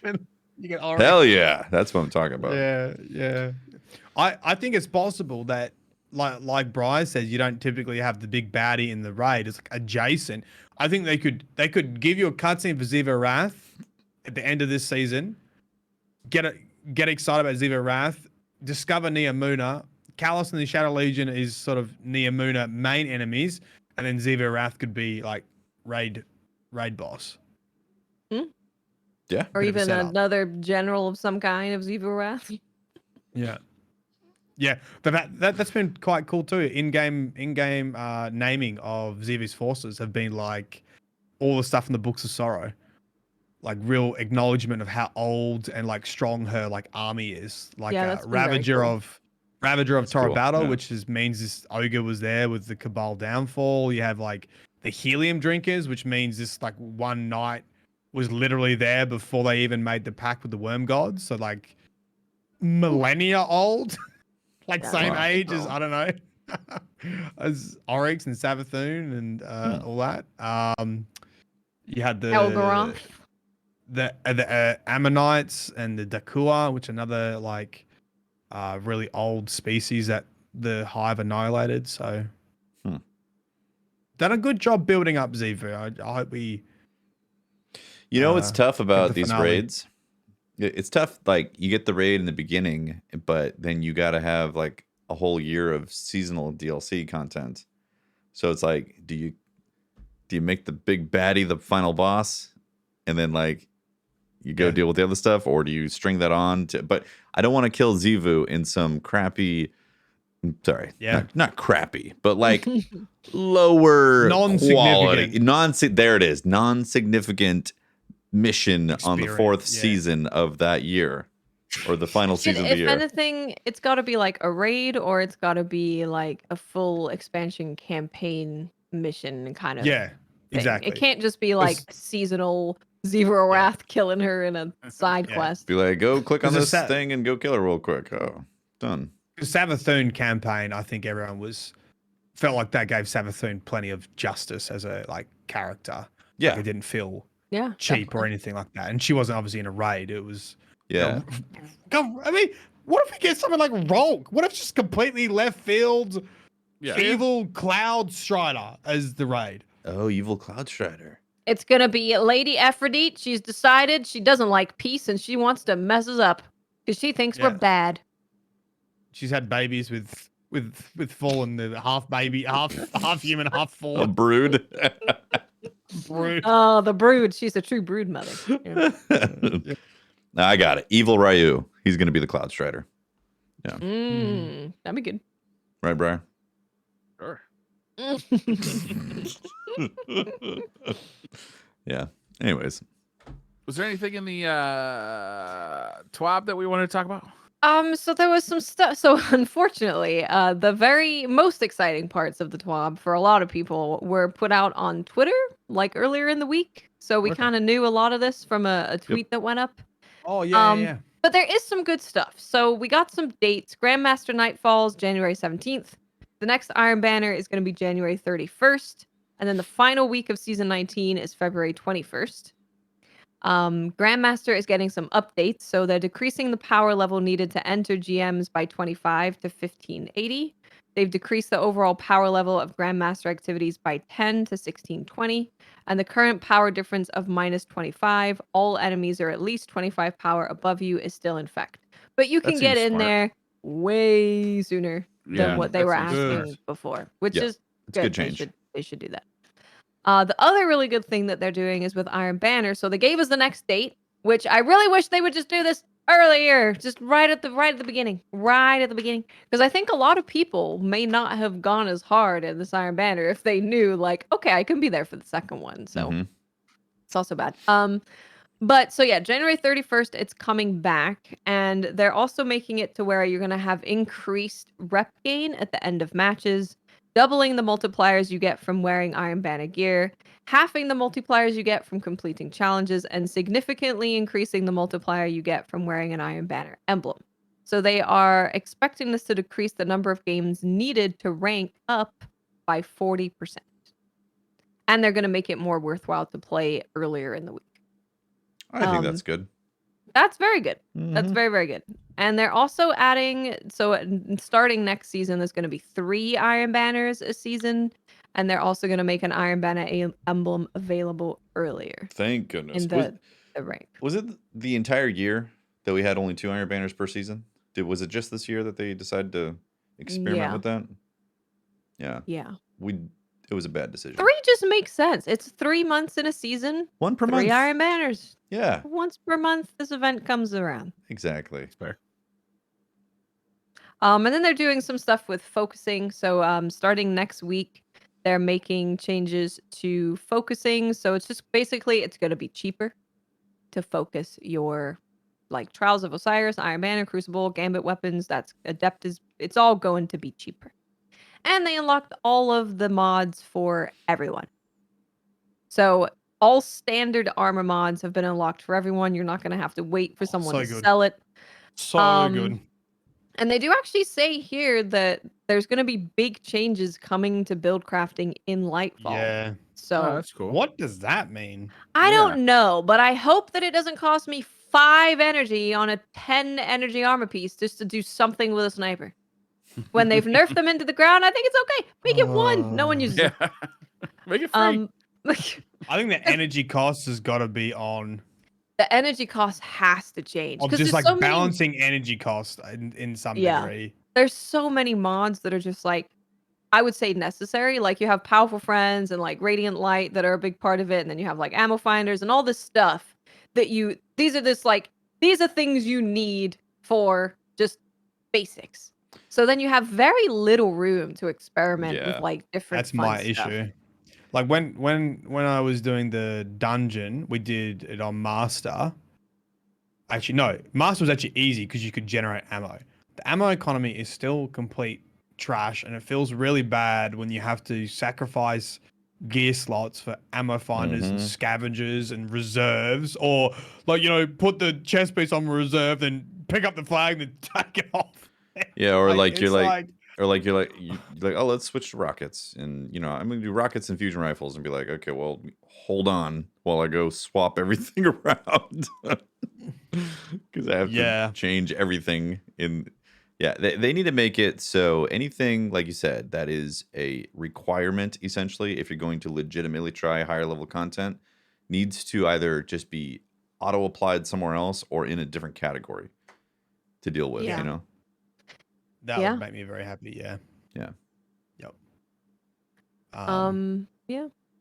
Oh, can we just go back to GMs? I'm so glad that they've done that. Very I'm so good. glad that because like I feel like I've probably played a bit more this season than normally because I've been enjoying it, but I haven't grinded pinnacles. I've just played content I've wanted to play. I've spent a lot of time. I've spent a lot of wasted time failing at solo flawless dungeons. And I'm like basically at level. I could go into GMs, and that has never happened for me before. Whenever I just play Destiny how I want to play it, I'm never at GM level Mhm. to get in and start playing, and it grinds my gears. And now I am, and I think that seems like a great change. Yeah. It's great. Yeah. And it also requires you not have RNG to get all your pinnacles and then get to like 15 plus artifact level. That takes a lot of the sting out of like the It was pinnacle grind. insanely high. I mean, come on. They must look at the Yeah. data and been like, oh, not a lot of people can be playing GMs based on how high their light levels were. We're like, yeah, I guess it's time we lower this. So this is the golden rule of thumb. If you like content, like go give GMs a shot. And if you like them, keep playing them. Because a bunch of people are like, oh shit, that was a good change. Yeah. I guess with that more. And I actually think maybe one of the things that helped seal this deal was the positive feedback they got about the contest mode and the seasonal activities. Mm-hmm.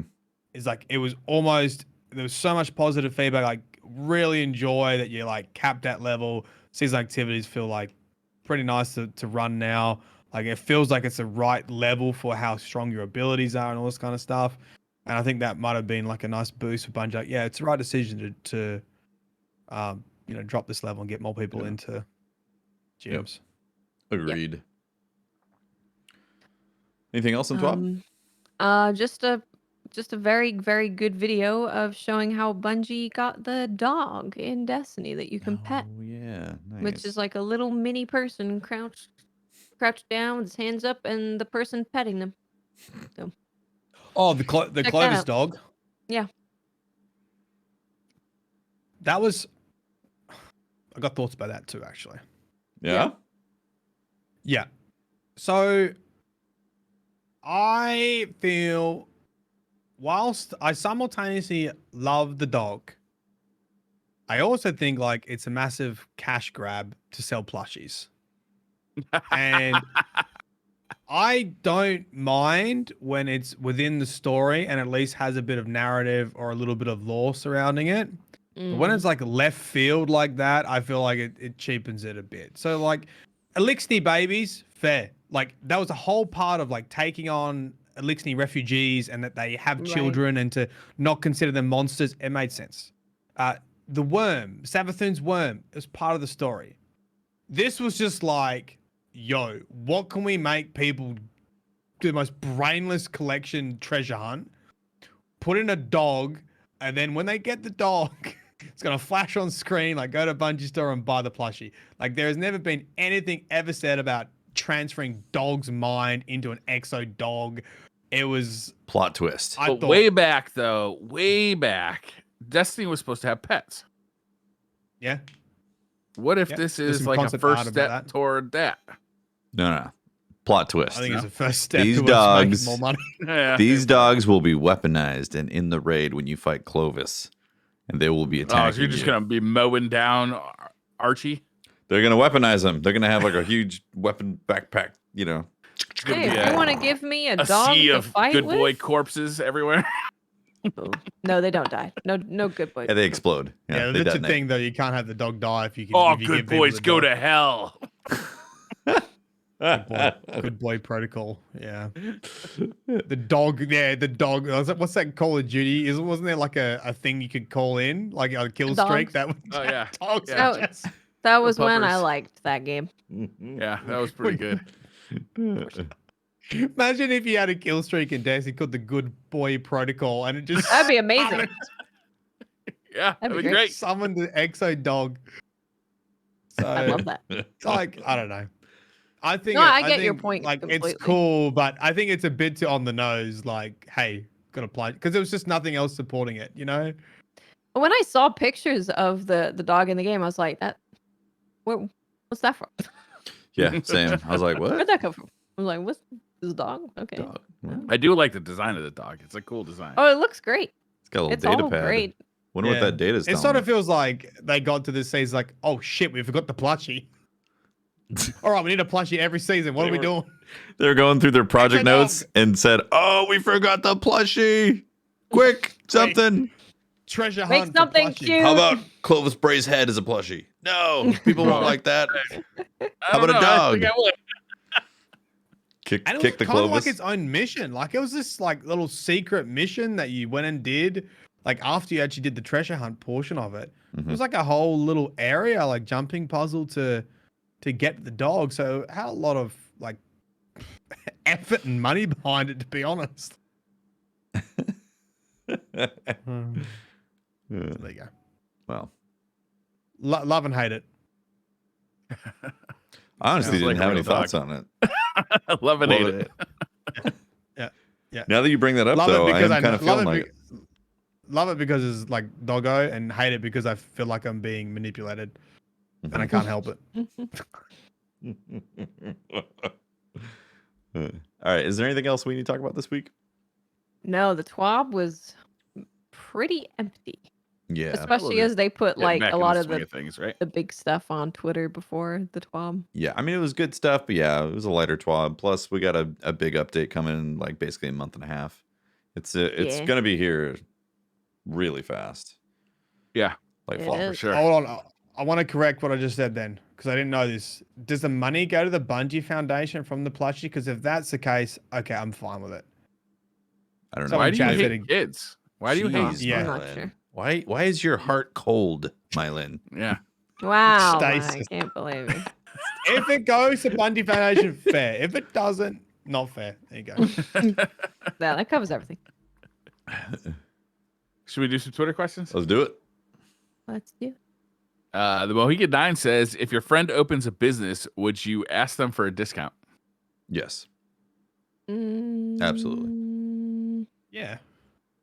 It would be expected. It's a mate rate. It's what Australians call it. You can have mate rates.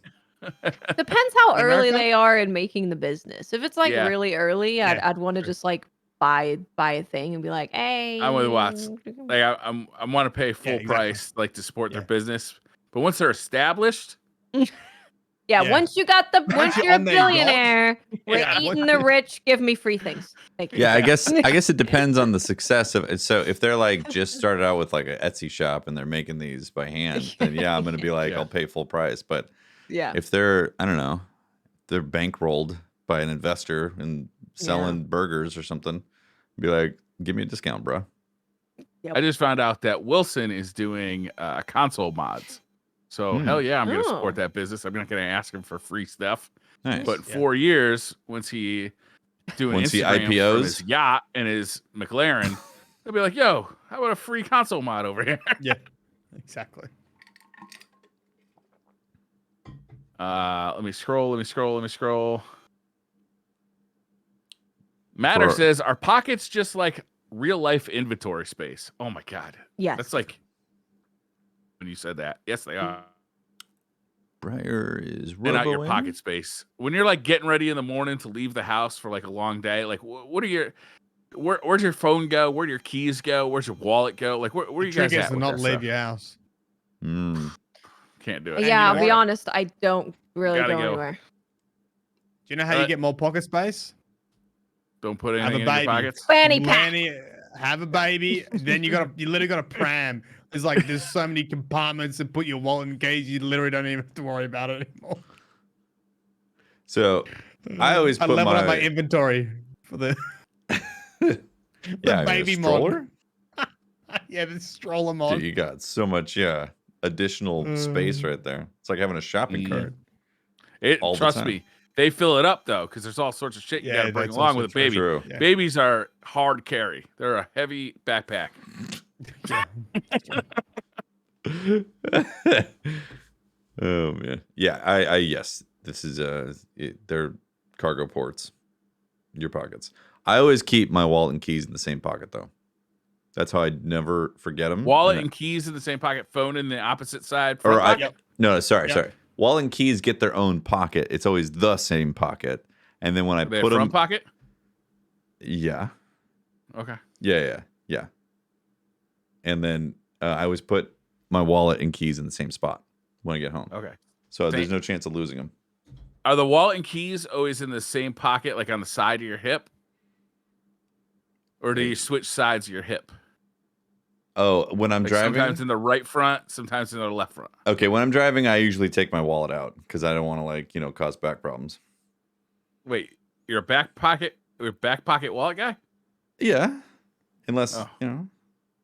depends. Horrible. I'm a phone wallet guy. My phone is attached to my wallet. Oh, okay. So if you lose one, you lose everything. Yeah, I have never lost either. Watts out here I don't trying really to understand people trying to who get- manifest a bad day for Briar here. No. Just maybe don't tell people about that. Now they know.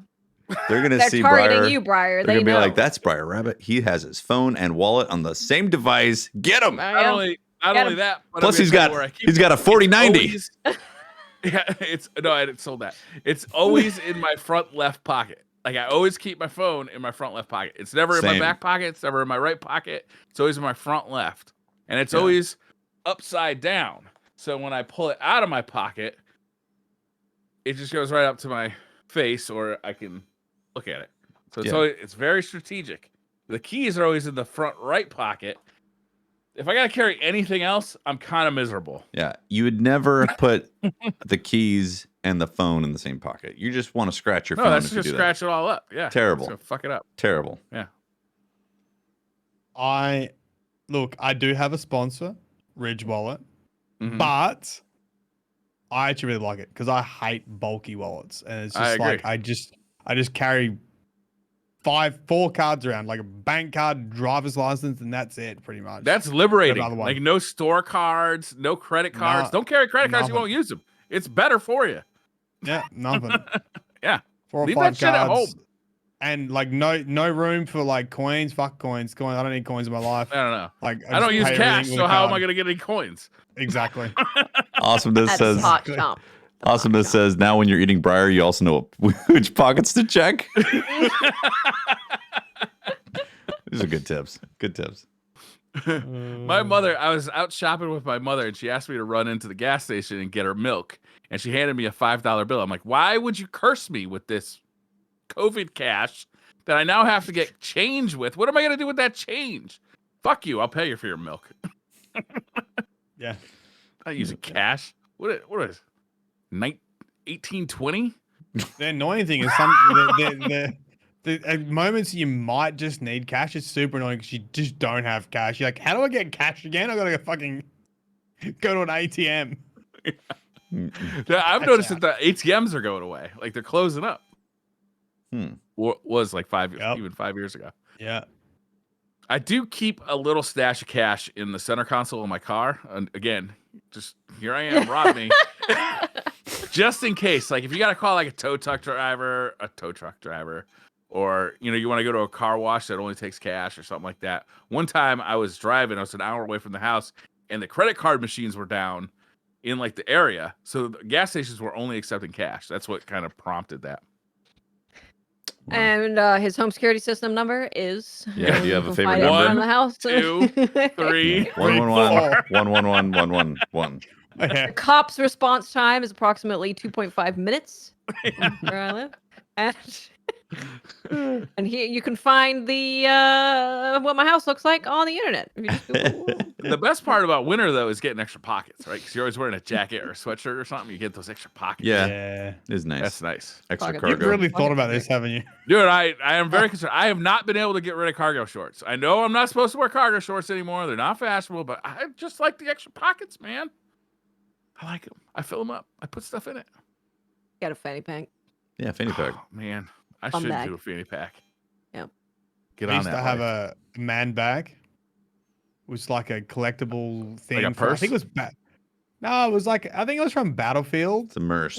Oh, I think it was some like collectible thing that you got with some Man whatever bag. edition. Because men man don't bag. like bags. Yeah, it's a man bag. Man bag. And it was like the medic satchel. It was like a medic Yep. satchel. So I had like the Oh, yeah. medic on it. It was the best. It was the best time of my life. I just chuck everything in there, which was 3 things: keys, wallet, and phone. But I knew where they were Whoa, all the time. whoa! Would the phone a roll satchel. around with the keys? Yeah, I was like, fuck Oh, it. how scratched was your phone? Okay. Yeah, okay. Here's the thing: when you get a new phone, you protect it. But once it gets scratched a little bit, you're like, whatever. You just chuck it all in the same pocket on the same. I thing. have a phone case. Like I have like a case around my phone for approximately half the time I own the phone, and then it's all fuck it. I don't care anymore. Like once there's a couple scratches on it, it's over. Get that case out of here. Let's bulk in my pocket. This screen, it's not a purse, bro. Well, it's not a purse because it's got a handle on it. Learn your difference between purses and bags, you dummy. Steph Jimmy 15 says, "Are y'all excited for the day before?" I don't know what that is. What's that? Ooh. No, I guess I'm not. What's the day before? I've been following a little bit. It's a game that is the most wish list or even purchased or something on Steam, and nobody even knows what it's about. They've shown very limited trailers. It's like a zombie survival game, we think. We don't know if it's like with other people, by yourself, it's a single player experience. I don't think anyone even knows. There's lots of red flags with the company that makes it. MMO. And that's about it. A lot of scripted gameplay you've seen. Okay. So if you are critical of those kind of things, you'll see a lot of videos saying this game has a lot of red flags and I think it's going to be a total car crash. And then there's a lot of people that are like, the tiny bits of snippets we've seen about it looks really cool. I'm not completely over zombies, but like I'm getting there. Like I'm right at the top of like, I don't care about zombies at all ever again. Well, so like you've got to do something really special. Has a new show for you. You got to do something really special with zombies at this point to get me interested. Yeah. How about a re-release of The Last of Us? I am gonna watch that, but that's mostly because I love Pedro Pascal. I'm like real. Yeah, I feel love the girl in it too. She was. She's real good too. Mm-hmm. Simon Caban says favorite fast food chain. I feel like we've answered this before, but obviously it's Taco Bell. Taco Bell is pretty lit. I mean, it's America's favorite Mexican food. Did any of the other ones even have Baja Blast? Would any of the other ones actually give you a Baja Blast after eating it? Yeah. No. Yes, actually. The answer to that is yes. Maybe Del Taco.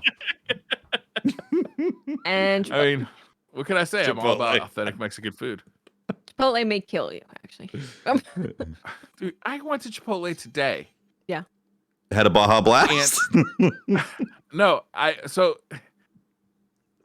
supposed to be eating a lot of protein, so I went and I got chicken burrito with beans, and that's it, right? And I ordered a Diet Coke because I can't have any sugar. So I go to the Coke machine, it's like pour your own Coke machine.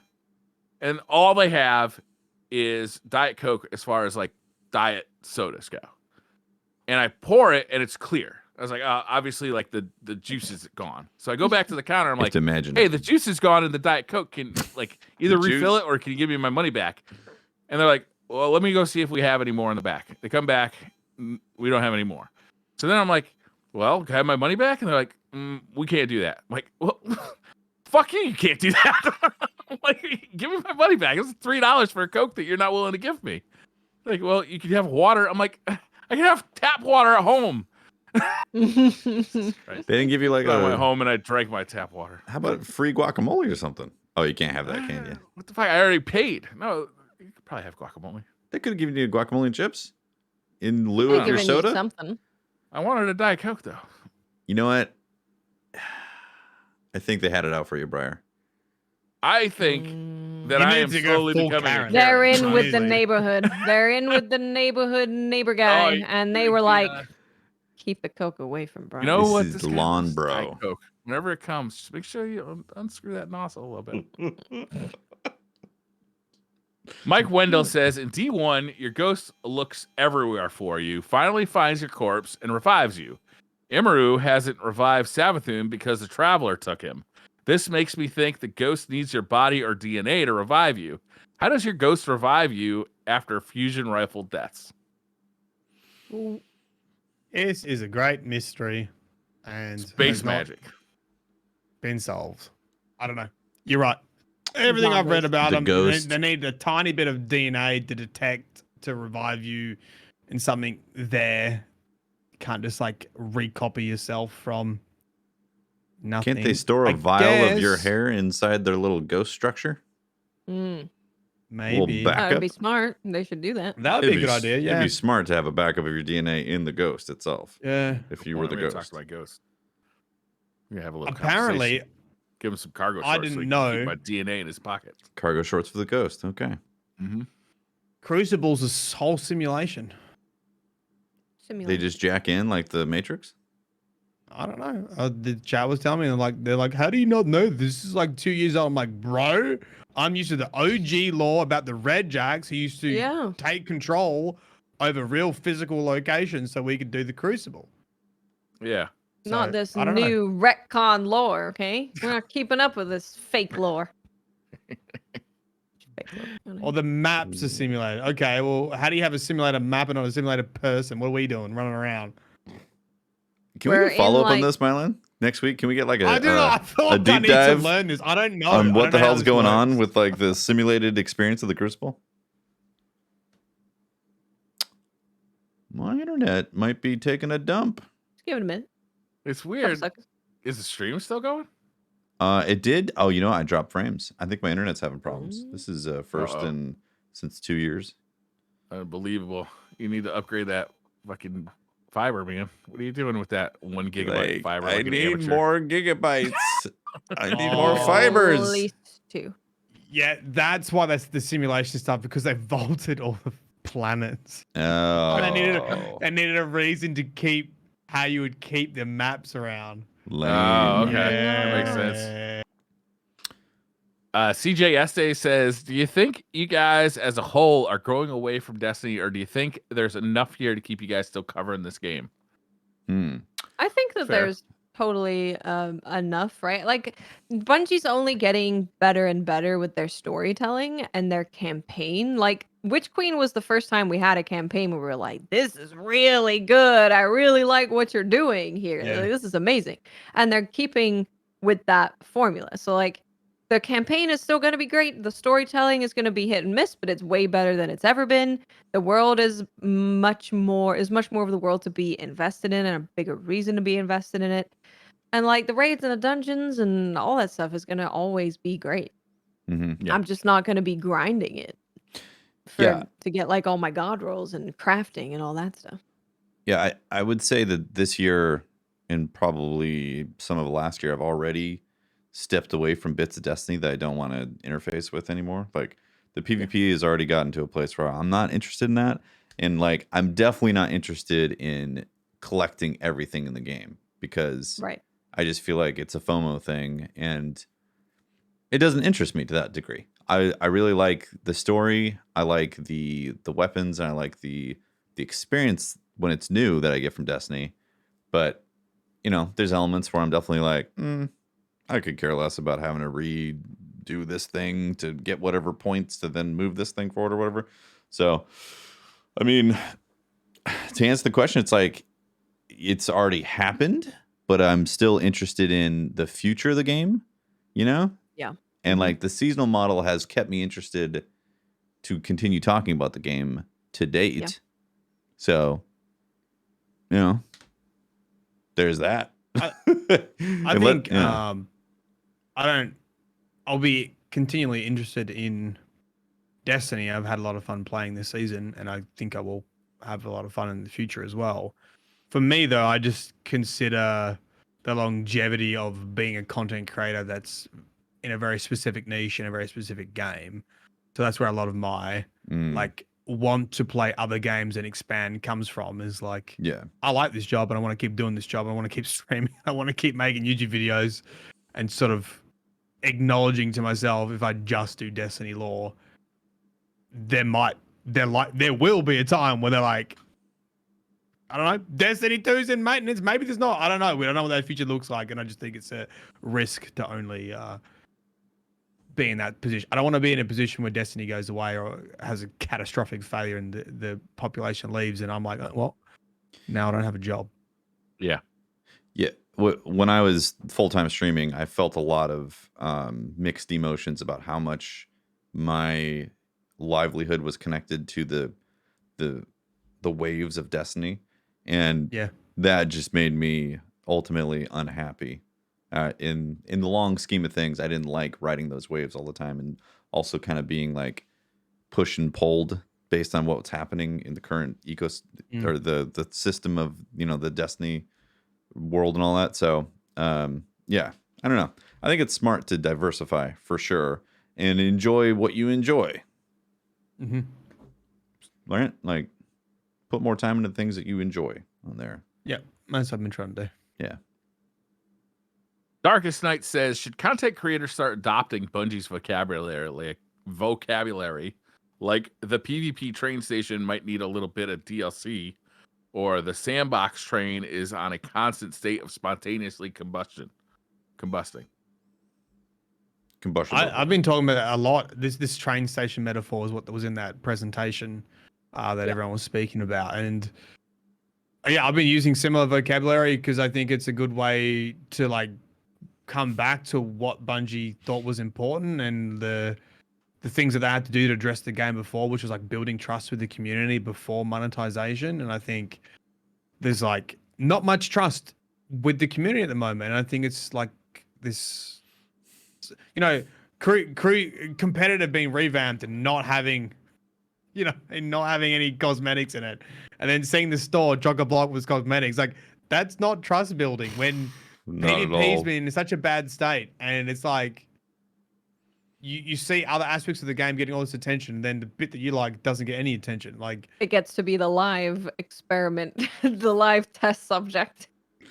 yeah, like okay, now that you've been starved, like someone's like experiment, crazy. Now that they've been starved, introduce Iron Banner, limited time event that no one's tested yet, but at the 2 rank reset, put in a special shader. See what happens. Ooh, interesting. Engagement went up, anger went up, but they still kept playing. Interesting note. Make them angry, make them play. Got it. Got it. Bungie's farming engagement. Farming engagement. They're spelling things wrong, and we're saying, "Oh, how dare you?" No, that's not how you spell the word brain. Yeah, but I think it would be good, like, to look at those notes of how Bungie made fixes in the past and to come back to some of their original statements and motivations to improve the game and be like, hey, like, this is not when we had these issues last time. Like, I don't feel like you're adhering to your previous goals or previous strategies to make the game as best as possible. So I wanted to bring up that player trust is kind of in the dumpster when people watch Astacross's video, and he said silver-based matchmaking was coming, and people were like, yeah. Like I remember like we talked about this on stream for a long time, and it's like, at which point did you guys know that it was a joke? And most people heard silver-based matchmaking and they were like, I can see that. Matching people based on how much silver they've spent. Well, to be honest, that is a thing that Activision, or was it EA, did a while ago. They had they had a patent in. It was Activision, yeah. That would match you based on monetization. So you would pair someone who hadn't spent money in game with someone who had. So you're like, oh, look at all the cool gear. And then you would. Yeah, they kill them and then pick up the gun with the special camo that they bought and be like, I want this. Yeah. I know it makes me sound like a boomer, and I suppose I am, but man, I super miss the days when you played the game to unlock cool stuff, and like the coolness of your character was created by how much your skill at the game. It was an indicator of your skill at the game and your playtime with the game. I super miss that. I miss it in all genres too. It's not just in Destiny. It's in fighting games. Remember, you used to unlock characters by beating the game or doing stuff like that. Now beating it's it all on DLC. hard and Unlock a secret character. Oh man. You know, with one of my favorite parts of Call of Duty was unlocking like a new camo on your weapon and getting like that gold camo or that autumn camo. That was like that's so still cool. Pretty good in the current Call of Duty. I was gonna say, like, one of the things I like about the new Call of Duty is just literally unlocking stuff and skins. Yeah, actually fun. And like buying stuff from the store. I'll be honest with you, the Eververse store has lessened my enjoyment of Destiny by a gigantic amount, because Yeah, to me, same. it's like, well, I don't need to collect stuff anymore because Yeah. you can just most of the coolest looking stuff is just available for money, and it just doesn't have the same appeal to me. Yeah. And that's been true. I made a couple of videos about it in year 1 of Destiny 2, and it's not changed for me. I've talked about it a ton on this podcast. I don't talk about it anymore because I feel like people are sick of hearing about it. But I feel like that is a turn that this game made that has lessened my enjoyment ever since. That's totally fair. Like I remember, I've streamed Destiny for a long time and people were like, "Where'd you get that?" And initially it was like, "Oh, we had to do hard mode of the raid, or you had to drop from the raid, or this is a random drop in Trials of Osiris." And now it's like the store. Yeah. The store. If it's a ship Eververse. or something like that, yeah, it's like this Yeah. one. Yeah. It's a It store. does It's a store. suck. That was what And to killed come my. back to like the, go on. I was just gonna say that's what killed my motivation to collect things was Eververse. I was like, well, I'm not gonna spend money to buy this stuff. I was like, Yeah. unless it's really, really, really cool, but I'm not gonna collect it just to be a collector. Yeah. Well, to come back to the original question about like if you should frame stuff, how Bungie's previously framed things, like that's the thing that kills my trust is when there's an imbalance between how much stuff is paid for ornament wise and how much stuff is earnable. Yeah. And I think that balance is way too skewed towards Eververse, and I don't think like it's just It's the data, That man. kills trust Too in me. many people are buying it, and more people are playing still. So, Yeah. if people were falling off and not buying, then they would make adjustments. But they clearly Sure. make money from it, and people are still playing. So they're a like, lot and a lot of money from it. yeah, Yeah, clearly. All right, clearly. Yeah. Aiden Hammer says, "What's your favorite cutscene in Destiny?" Cade dying. What the fuck, you psycho? Oh, I can't even think about it. There was what was the Oh. most craziest cutscenes? I think my favorite is probably when Savathun was talking to us and like genuinely made a lot of us feel emotional during the Witch That Queen was good. campaign. Yeah. I think that was the first time that I've really watched a cutscene, especially from like an enemy in the game, and been like, wow, okay, I can see your point. Like I Yeah, empathize yeah. with you. I'm seeing where you're coming from. It was really sad that the Hive were tricked, basically. It was yeah, I really like that. That was a good cutscene. Seeing the syzygy. Mm. That was good in Witch Queen. Yeah. I don't know if I can think of a favorite cutscene. There's been Like, a lot. Not that there weren't. There's There's been a lot of good ones. and I'm sure there's one that was like, wow, but like, This is going to sound ridiculous probably to a lot of people, but way back in Destiny 1, when you first booted up the game and saw that cutscene with the astronauts walking on Mars Mm. and seeing the Mhm. Traveler for the first time, like it didn't have a whole lot of context, but man, it got me super interested in what was in store. And it was really cool looking too. Yeah. It's an epic cutscene. I mean, like you look that up on YouTube right now, you'll be like, I kind of want to play some D1. Start a new character. yeah, nice. Jalil Dick says, how would you guys feel if Iron Banner rotated playlists daily? Oh, that'd be nice. They can even just put them all Per game? together. It's all 6v6, so just like have them Yeah. all. Why not? Then it at least be like, oh man, it's Disjunction Rift. Oh, well, at least maybe it won't be next game. Yeah, I feel like maybe I don't know. Iron Banner doesn't seem like the place to like test new game modes, even though I'm excited that they're testing new game modes. Yeah, I feel like there should be a rotation of test new game modes. like And then, Crucible Lamps. what's that? It'd be nice if something like that existed. Wouldn't that be cool? But in general, I like rotating modes from game to game. To be honest, I think it just makes it more interesting. Keeps it fresh, right? It does, yeah. Yeah. Garrett King says, when Lightfall drops, do y'all think that we'll be able to grapple onto enemy guardians in the Crucible? Didn't they show that in one of the? You could They grapple showed us onto, grappling onto a friendly guardian. Friendly Yeah, Hitch Oh, and a yeah. ride with someone. I would right? assume you can grab Oh, everything. enemy guardians. Yeah, okay. I didn't see that. I'm gonna difference assume there, that you can Garrett. grapple anything. Because you can also you're I'm gonna say grappling like yes. the strands in the air. So I think you can probably grapple him. Yeah. Otherwise, my power Yo, if- fantasy yeah. will have been broken if I can't grapple my enemy. Come on now. Right? Oh, Yeah. yeah. Yeah. My immersion will be. Dusted. Be like, is this a simulation? Because it feels like it. Soul Invictus says, after the season, we will have the Awoken, Kaitos Cabal, House Light, Rasputin at full power, and an army of demigods, the Guardians. How much of a chance do you think we stand against the Witness come the final shape? I think we've got a 100% chance because we're the good guys, and that's how video games work. Bungie wants to sell Eververse items, so we will definitely be alive and going. We will win for sure. I'll tell you what, I'll be surprised if we all die, goes a blank screen, they say servers are closed. Okay? Very surprised.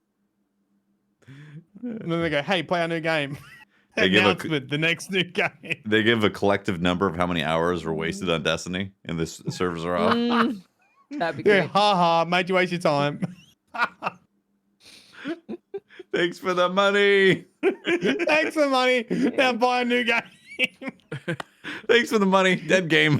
That game would be great. Roll credits. MTL Rocker says, don't know if it'll get mentioned, but how many people were frustrated with the disabling of the API a second time during the break? Does it seem like the game is glitching more as it gets older? I know Bungie is doing the best they can and hope they can make Destiny 2 better. Yeah. So this is a thing that I think people, all people, no matter what you enjoy about Destiny, should genuinely be a little bit concerned about. We've had an increase in error codes. We've had increase in just the server being unstable, contacting Destiny servers, and we've never had them have to turn off the API for like multiple days to make sure that people True. can stay in the game. When they have to Christmas turn vacation. off the API, this game is unplayable to me. Like, Yeah. No, I'm not doing It's- that. I'm not gonna go to the fucking tower to change all my equipment every Honestly, time. it's a bigger problem because like when the game feels unplayable because you don't have an app next to you to manage your inventory, it's like maybe the game's inventory management is just terrible. Yeah. I mean, it does highlight how much Bungie relies on third-party apps to assist in playing their game. Well, they have their own app too that you can manage On your phone. inventory. They On get your shut phone, off yeah. if the API is down. Yeah. Yeah, it is concerning. It's not only the service stuff, but every time a new expansion comes out with new exotics, we're getting things disabled for weeks upon weeks before they get fixed. Like Every time there is one of those yeah. like game-breaking bugs that like stops your progress in a quest, I am always affected by it. Like every time, I don't understand. Like every time, I'm like, I always have to like Google like what is the next step of this quest, and I find an answer. Oh, if you are stuck in this quest and you don't see the next quest pop up, then wait till next week because your game is bugged. I'm like, every Classic time. Briar. yeah, I'm it's cursed. there's a lot of instability around in Destiny at the moment, so it's concerning. Yeah. I guess Well, hopefully we'll have to worry about it with Lightfall. We'll have loadouts and that. We won't have Mhm. loadouts. Yeah, that's gonna be great. Well, loadouts will help. Yeah. That's true. That will Yeah. help. it could just be going through a rough patch, you know, with like them changing and fixing and trying stuff out. Yeah, I 'Cause don't know what they're doing in the background. They could be doing like a bunch of stuff. Yeah. drugs. They're doing drugs in the background. Just like Atari in 1974 over there. Just Drugs. hot tubs and drugs. Apparently, they said the loadouts are still going to be API dependent. So if the API is down, then your in-game loadouts aren't going to work either. All right. Awesome. Great. Perfect. Love it. All right, I'm gonna butcher this name. It's spelled Hjarzab. Harjab. I'm gonna go with Harjab. Question for Steam Deck owners: have y'all been getting a lot of use out of the gyroscope function? Any games aspects it works with particularly well? Oh, real Anybody quick. using the Apparently, gyroscope? Liana said that, and then later it was confirmed that it wasn't true. What's So- that? The loadout was- stuff. Oh. Oh. So a CM said on Twitter that was the case, and then eventually they were like, "No, actually, just kidding. That's not actually correct." This is why I don't keep What up with what's going on specifically? with Destiny or how things work because Wait, what no one specifically knows. is not true. The Loadouts loadouts won't in be game. Loadouts API will- dependent. Yeah. Loadouts in game not being you all API spoke at the dependent. same time, and I still have no idea. Loadouts won't work if the API is down. Is that what you're saying? They will. What's he got? will work if the API is down. Okay. They will. Okay. But there was people saying that it was not, and that it was detracted. So no one knows. No one knows. No one knows what's going on in this game. No one knows. 50-50 chance it might not work. You don't know. Who knows? We'll see. No one knows. I mean, it either works or it doesn't. 50-50. We'll see. Yeah, because You might get some weird, beaver, anteater, centipede, whatever the crap error, Koala? Rhinoceros. Where are the Aussie animals? I don't know. They're they're in the all in game. the spiders. Getting eaten by snakes. I don't Yeah, know they're what in the game. They're They're all putting weapons. the Funnel spiders web. in the game as weapons. Tarantula.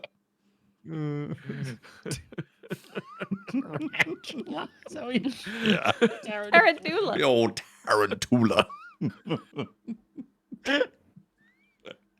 Has anybody used the gyroscope function on a Switch or a Steam Deck? I haven't. No. Honestly, I've never used it.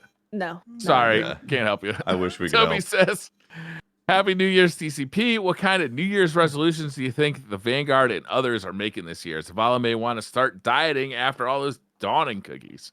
Oh, Zavala's looking buff. I don't know what you're talking about. Zavala wants to quit. That's his New Year's resolution. He's Ready to done. retire? Go down Zavala's to quiet Miami. quitting. Take up sport fishing. Yeah. He deserves it. He's been working hard. Let him Buy go. himself a boat. New Year's resolutions for Vanguard. Eris and Aaron Drifter probably just want to go on a date. Aaron, Find love. Eris is gonna try some new mascara, and it's just really kind of the Switching Maybelline brands. is not working. Mhm. I think So the that- resolution is to fight the witness or something. Yeah, Hold off the darkness that's coming from the witness. I mean, Shax has probably got something about guardian retention in the Crucible. Yeah. He's looking at the numbers and being like, He's like, why no one playing me game? why is this still hooked up to a dot matrix printer? Hey Blaze says, asked the same question for Fire and Range last night. Well, apparently they didn't answer it. oh, wow. Okay. What what is mode would you like to see spin off for Iron Banner? Bonus points if you come up with an idea. My off the wall idea is 6v6 elimination with escalating revive timers and 6v6 breakthrough with Cabal drop pods. Yeah, no, my thing that I put in my Iron Banner video was I want there's Siren to play and Caitlyn just start to drop pods all over the map. So if you stand still, you're probably going to get squished. So you should probably move. Oh, what if they target people who are standing still? Like, if you're Ideally. moving. Especially if you're a Titan, you get 2 at the same time drop time. Oh. Double Titan. Double balls. They're Yeah. tracking pods. Yeah. One will track you, one will drop where you're standing. Yes. Did you guys see that clip of the cheetah who was like a Titan with a Warlock super and a Titan bubble and then No, I did you see didn't. that on Twitter? Yeah, I don't know. This Titan drops a bubble and then puts a well down. Oh, wow. Flies off and throws a Nova Bomb. Like, huh? So anyway, my game mode Ikora. is mayhem that rotates through supers regardless of your class. Oh, that'd be that, that could be fun. Yeah, that would be Okay. fun. That would be wild. Yeah. I'd Just be like up for that. once you get a kill, you get on to the next super. It's like gun game but with supers. There it is. Get a Nova Gun Bomb. game That'd would be be fun. fun. Gun game. We need gun game. Gun game. Yeah. Gun game would be Completely great. defy all logic of what Destiny is, but let's have it. Gun game. Yeah. Yeah, Exotics. exotic gun game. Yeah. Yeah. What would be the last weapon for gun game? Kvastar. It has to be it's usually a hard Galvan, yeah. it's usually a harder Yeah. weapon, right? What's like the it's like a worst? knife or something. Worst Is it? exotic. Yeah, the last one's usually the worst. It could be a hunter knife with just no magnetism whatsoever. Oh, I feel like tractor it's got to cannon be a would be a good sniper one. rifle. We're talking the worst gun in the game. It's got to be a sniper rifle. Nah, someone's gonna use an aimbot. They got that. Glaive. The tractor cannon Glaive's actually would be pretty pretty good. good. though. Salvation's Yeah, grip those are good. is the worst one. You're right. it? Salvation's grip. I don't even know how you kill anyone with Salvation's grip. Can you kill anyone with Salvation's grip? I think the first weapon is Truth Rocket Launcher. Easy mode. You know, I tried to make a game mode last week. I did glaive ball rather than is it griff ball? What's the Halo one? Mhm. Griff ball, yeah. I Griff did ball, glaive yeah. ball. So I got a private game. We went into Rift and it was glaives only. With playing Rift. It wasn't very good. But I'm glad I tried it. In retrospect, Yeah, it was just basically like a massive mall of everyone stabbing each other with the glaives, and whoever came out on top got the ball and dunked it. I didn't realize how late it was, so I'm gonna ask 3 more questions. Okay. Zachary Richens has rapid fire snack questions for us, so get ready. Keep it rapid fire. Mozzarella sticks or pretzels with hot cheese? There you go, pretzels. pretzels. Mozzarella sticks. Mozzarella sticks. We'll have to fight it out next time we see each other. Hello Panda or Teddy Grahams? I've never heard of Hello Panda, so I'm gonna go Teddy Grahams. I haven't heard of any of these things. Yeah, Teddy Hello Grahams, Panda, I isn't guess. that like the Japanese brand? Or no? Is it pandas? No idea. As cookies? Mm. Little panda They cookies? do look soft and delicious. Yeah, they do. Might kill you, but man, they're cute. Yeah, they're all roly poly. Yeah, just boom. Polywaffle or Cheezels? Again, never heard of either. I've never heard of those. I don't Can't make a know. recommendation. Oh, you don't have Cheezels? No. No. What's a Cheezel? It's like a circular chip, I guess, like like a bag of chips, but it's like Cheezels, circular. Like, you put them on your fingers like a massive ring. Eat them off. Oh. A bit like a Cheeto. That's like a Cheeto. Do you have Cheetos? A Right? Cheeto, but it's Yeah. round like a ring. Yeah, like a You eat it off round your ring finger? Cheeto. That sounds good. Yeah. That one. Whatever that one is. Yeah, I like Cheetos. As a kid, you'd put them on your fingers and be like, Would this be something that Holtzman? Holtzman would spit into the receptacle for the Why? finger and then eat Why you that? gotta bring that up? Why you gotta bring that up? Because Probably, it's yes. relevant. Probably. I'm gonna have bad dreams. We are now. talking about snacks, and we're not going to bring up Holtzman, Mama Burden, his own snack. Kiwi or This is peaches? history. Definitely kiwi. Definitely kiwi. Peaches. Oh, peaches are delicious. They little, I do love you peaches. know, I also love sloppy. kiwi. Completely inferior to kiwi. I like both. I like Both I like fuzzy both. on the outside though. Yeah. Kiwi salsa is quite delicious. Almonds or pistachios? Pistachios are great. They're like an activity and a food. They're awesome. I'm gonna go with almonds. Pistachio is because, definitely more effort though. But definitely Yeah, worth I it. don't. If I'm gonna have to deal with the pistachio opening, then I'm gonna go with almonds in the long I What run. about love a the pre-open Opening is pistachio? fun, but they do Pre-open? sell I think- pre-open.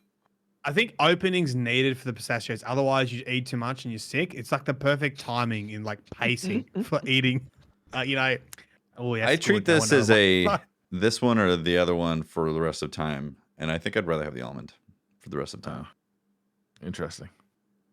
Okay. Blandon McBlanderson says, if you had to be a star athlete in some professional sport, which sport would you choose? Esports are too obvious an answer, so they don't count. Well, it's golf. I'm definitely gonna be a golf guy. Pro baseball. What would you play once? I Yeah. would want to be the closer at the end. I'd want to be the person to Nice, bring that's in. great. To, Mariano Yeah. Rivera. Freaking that's what- closer. I get my own music. Yeah, Throw that's 9 true. pitches and shut it down. Yeah, 9 Yeah. pitches. I mean, it Yeah. is pretty good. It's cool. Most of the is. game, It you're not is. even It's like very you're cool. like watching TV or something. Exactly. You come out, you're like, all I don't right, it's my understand this. time. That's Yeah. Well, good. so That's good. you bring out someone who is gonna like make sure that the enemy team Yeah. doesn't hit the ball. So Yeah. you are like the person that they bring out right at the end to make sure Yeah. that they don't score. shutting Is it down. the game Closing like this pretty game much? out. Is the game The pretty ninth much inning. sealed? You're in the Or is 9th it inning. like- You're up by 1 run, 2 runs, or something. The starting pitcher's arm is like falling off his body. He can't throw any more pitches. Maybe there's a couple guys He's on been base. going that You long. bring in 8 the innings? closer. You play some Metallica Closer. as he walks from the outfield to the pitching mound. Yeah. The stadium's got lights going everywhere. Yeah. Do they have like their own walk-on music? Yes. Yes. Oh Yes. yeah, That's why like a it's professional cool. wrestler. Yeah. They're also Lots of guys. Yeah, they really bring out good. the closer, and you gotta got be you got really all good. the music Yeah. going on. The Right. stadium's like flashing lights, boo, boo, boo, boo, and then you're like, I'm here. So, does the closer always play every game, or is it only if the No, game's no, like no. close Just and they when you need to him. bring out You the got to big save guns? that dude's arm because he's Pitchers valuable. usually have off times in between games Yeah. because they Yeah. destroy their arms notoriously. Right. Yeah. And a closer is going to throw some heaters. Going Yeah. to rip some gloves, man. Watts is clearly right here. That is the best Yeah, job. In sports. that is really It cool. The coolest job. I was gonna say golf Very because cool. golf, you're just walking down the fairway, hitting the ball, but you're working for like 4 days a week in the heat. No, Watts has got this right. Yeah. Yeah, your own music. As soon as I saw that, as soon as I went Yeah. to a baseball game and they brought out the closer and the whole stadium, they turned off all the lights and they've got their own light show and their own music. And I was like, I want to do that. That's Yeah. what I want to do. Yeah. I think when we start the podcast up, we should each come out to our own music. It's a good idea. We'll make intros 20 minutes long. Yeah. Get the smoke machine, tearing shirts off. That'd be great. Last question of the night. There are a ton of questions tonight, so if we didn't answer it this week, ask it again next week, and we'll Please try and get do. to it. Yeah. Hugh Arun 79 says, I've started to run out of suitable questions, so I have fed some more of my successful questions into ChatGPT and asked it to come up with some new suggestions. Oh boy. Welcome to the beginning of ChatGPT does Hugo's weird DCP questions. If you could have any mythical creature as a companion, but it could only communicate with you through interpretive dance, what would it be? A mythical creature. I mean, this sounds exactly like a Hugo Rune question. Yeah. Like I would have never known. ChatGPT just took your job, Hugo. Yeah, right. I hope you're nervous. AI is coming for you. A mythical creature. Let's see. There's griffins. There's unicorns. There's There's space dogs, space robot dogs. So remember, there's also like gnomes. And if we're talking about dancing, like interpretive dance, and I might want a gnome to talk to me with interpretive That dance. is going to be hilarious. With Yeah. the hat flopping around. That's, a unicorn is going to fire be tonight, Watts. Pretty funny. Yeah. A unicorn is going to be a space management issue. Like you don't want a unicorn interpreting dancing in your living room, knocking everything I over. have a horse, and let me tell you about the monthly cost of keeping a horse around is ridiculous. Yeah, I bet a unicorn eats a lot. Gnomes don't eat much, I bet. Yeah. No, they're pretty Oh, tiny. Can I Gnomes have a can hobbit? open a can of cat food. Yeah. Yeah, a hobbit. Sure. Yeah. Pick one for Yeah. the cat if you I've been want. watching Willow lately. Yeah, I've watched a little bit of Willow. Yeah. I don't know if I like it. Yeah, it's No. CW with a budget. Yeah. That's a good description. Yeah. I've been enjoying it, but it's definitely CW with a budget. too. Yeah. Yeah. It's that teen drama kind of stuff. It's Yep. no supernatural by any means, but it's pretty good. I like it. Anything else? Is that it? A ghoul, yeah. maybe. A Maybe a ghoul? ghoul. I don't know. Could be cool. Eating people. You could eat people together. I get it.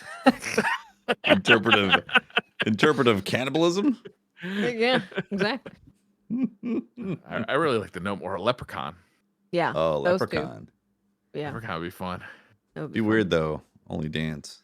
No actual. I don't want talking. that like fucking nasty leprechaun from like those horror movies. I want like Yeah. fun Lucky Charms. Lucky Charms leprechaun. gives you Yeah. gold kind of leprechaun. Yeah. The Remember, fun they're kind. they're only dancing though. There's no talking. Yeah, that's fine. They do that fun dance where they jump in the air and click their heels together. It's good stuff. That's pretty You're good right. show. Yeah, leprechaun's good. Good choice. All right, is that the show? Is that the episode? Big Yeah. episode. Yeah, it so. is. Big one. It's a lot Good to catch stuff. up It's a on. big one. We cracked the code of everything. We've done it all. We've figured it out. Yeah. We've answered all of your destiny burning questions and things about other stuff. You're welcome. You're welcome. You are Watts, you said you had a video out on discussing Iron Banner? That was the last I guess was the last week's video, which was just talking about the Iron Banner mode, but I want to put out a video that's basically like what went wrong with Iron Banner and kind of just examine the Mhm. How'd we multiple got here? things. How did we get here?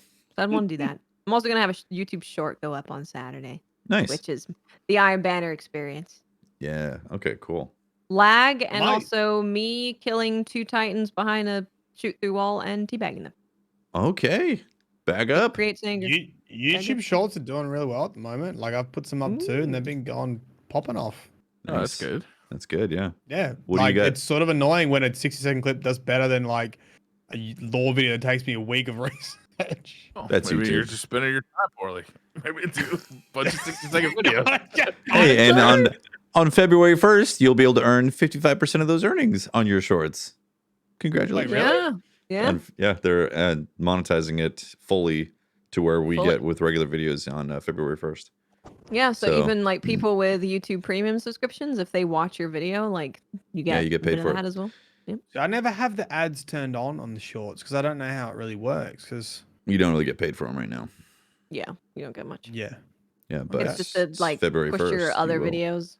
I'm gonna Yeah. become a DPS tester shorts YouTube channel. Yeah, I was gonna say you're gonna become a shorts exclusive YouTuber now.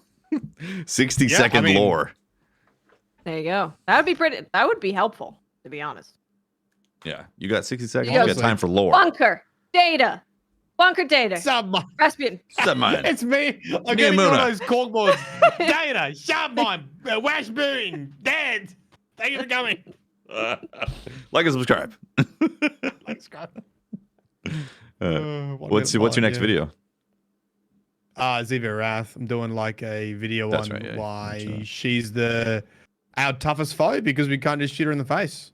So Yeah. No That's shooty. something else. Got a thank you. Ooh, a Yeah. dance battle. We literally battle. don't have another move. I guess we could stab. Some of us can do that. Look at Finish. Look at all the emotes we have. It's gonna be a Interpretive dance battle. We're gonna have a dance off, like Yeah, Star-Lord dance off. and- Dance off. Yeah. All right. yeah, it's Ooh, just the child. final area is just gonna be like because if she doesn't get war, her worm will consume her, and it'll just be like a stalemate. You have to sit in the final encounter for an hour without shooting your gun, and if you can survive, You just looking at the worm or, like, you just run around like jumping puzzle to try like avoid death. And then come on, wormy boy. Yeah. It's time. Yeah. Dance battle with the worm will be rough. They can do the worm. You know, it'll be all- Yeah. Wow. Briar, you got anything cooking? Yeah, actually, I just released a video about the Hori Split Pad Compact. Nice. And I decided to actually take your advice. So I'm going to do a video outlining all the shooters I've been playing lately. Awesome. It'll be I'm kinda fun. excited for that video. Yes. Again, the review wait for of the- that one video. Can't wait for shame breaks. I don't know if I can put shame breaks Shame on YouTube. break. Like, am I I've at the seen it bottom? on YouTube. You can. Shame break. Shame break. Shame break. This is not See, good. Mylan doesn't know about the shame break. Yeah. Yeah. You're Mylan, gonna- when you do you're gonna be in enough the dark. damage to an enemy, they get naked. Yeah. Take 'em. Yeah. They get naked, and it says Due to shame shame. break Yeah. because it's shameful to be naked, as you know. You're Shameful to be shaming them. But it sounds like it's shameful to have clothes on because now it's like shame break. Like, Oh, you're breaking their shame. Wow. yeah. Way Mm. By the- to semantic this. By the look of their faces, I'm guessing you're wrong, but I like where your head's at. Okay. Okay. Good. Wow. Mylan coming in strong. All right. That's a show. Thank you very much for tuning in and hanging out. Uh. We appreciate all the support. Shout out to our Patreon members and our Twitch subs. And there's a firing range going up on the feed as well after this show. Yes. And we'll see you next week for more stuff. Thanks for hanging, everyone. Thanks, everybody. Bye. Bye. Bye.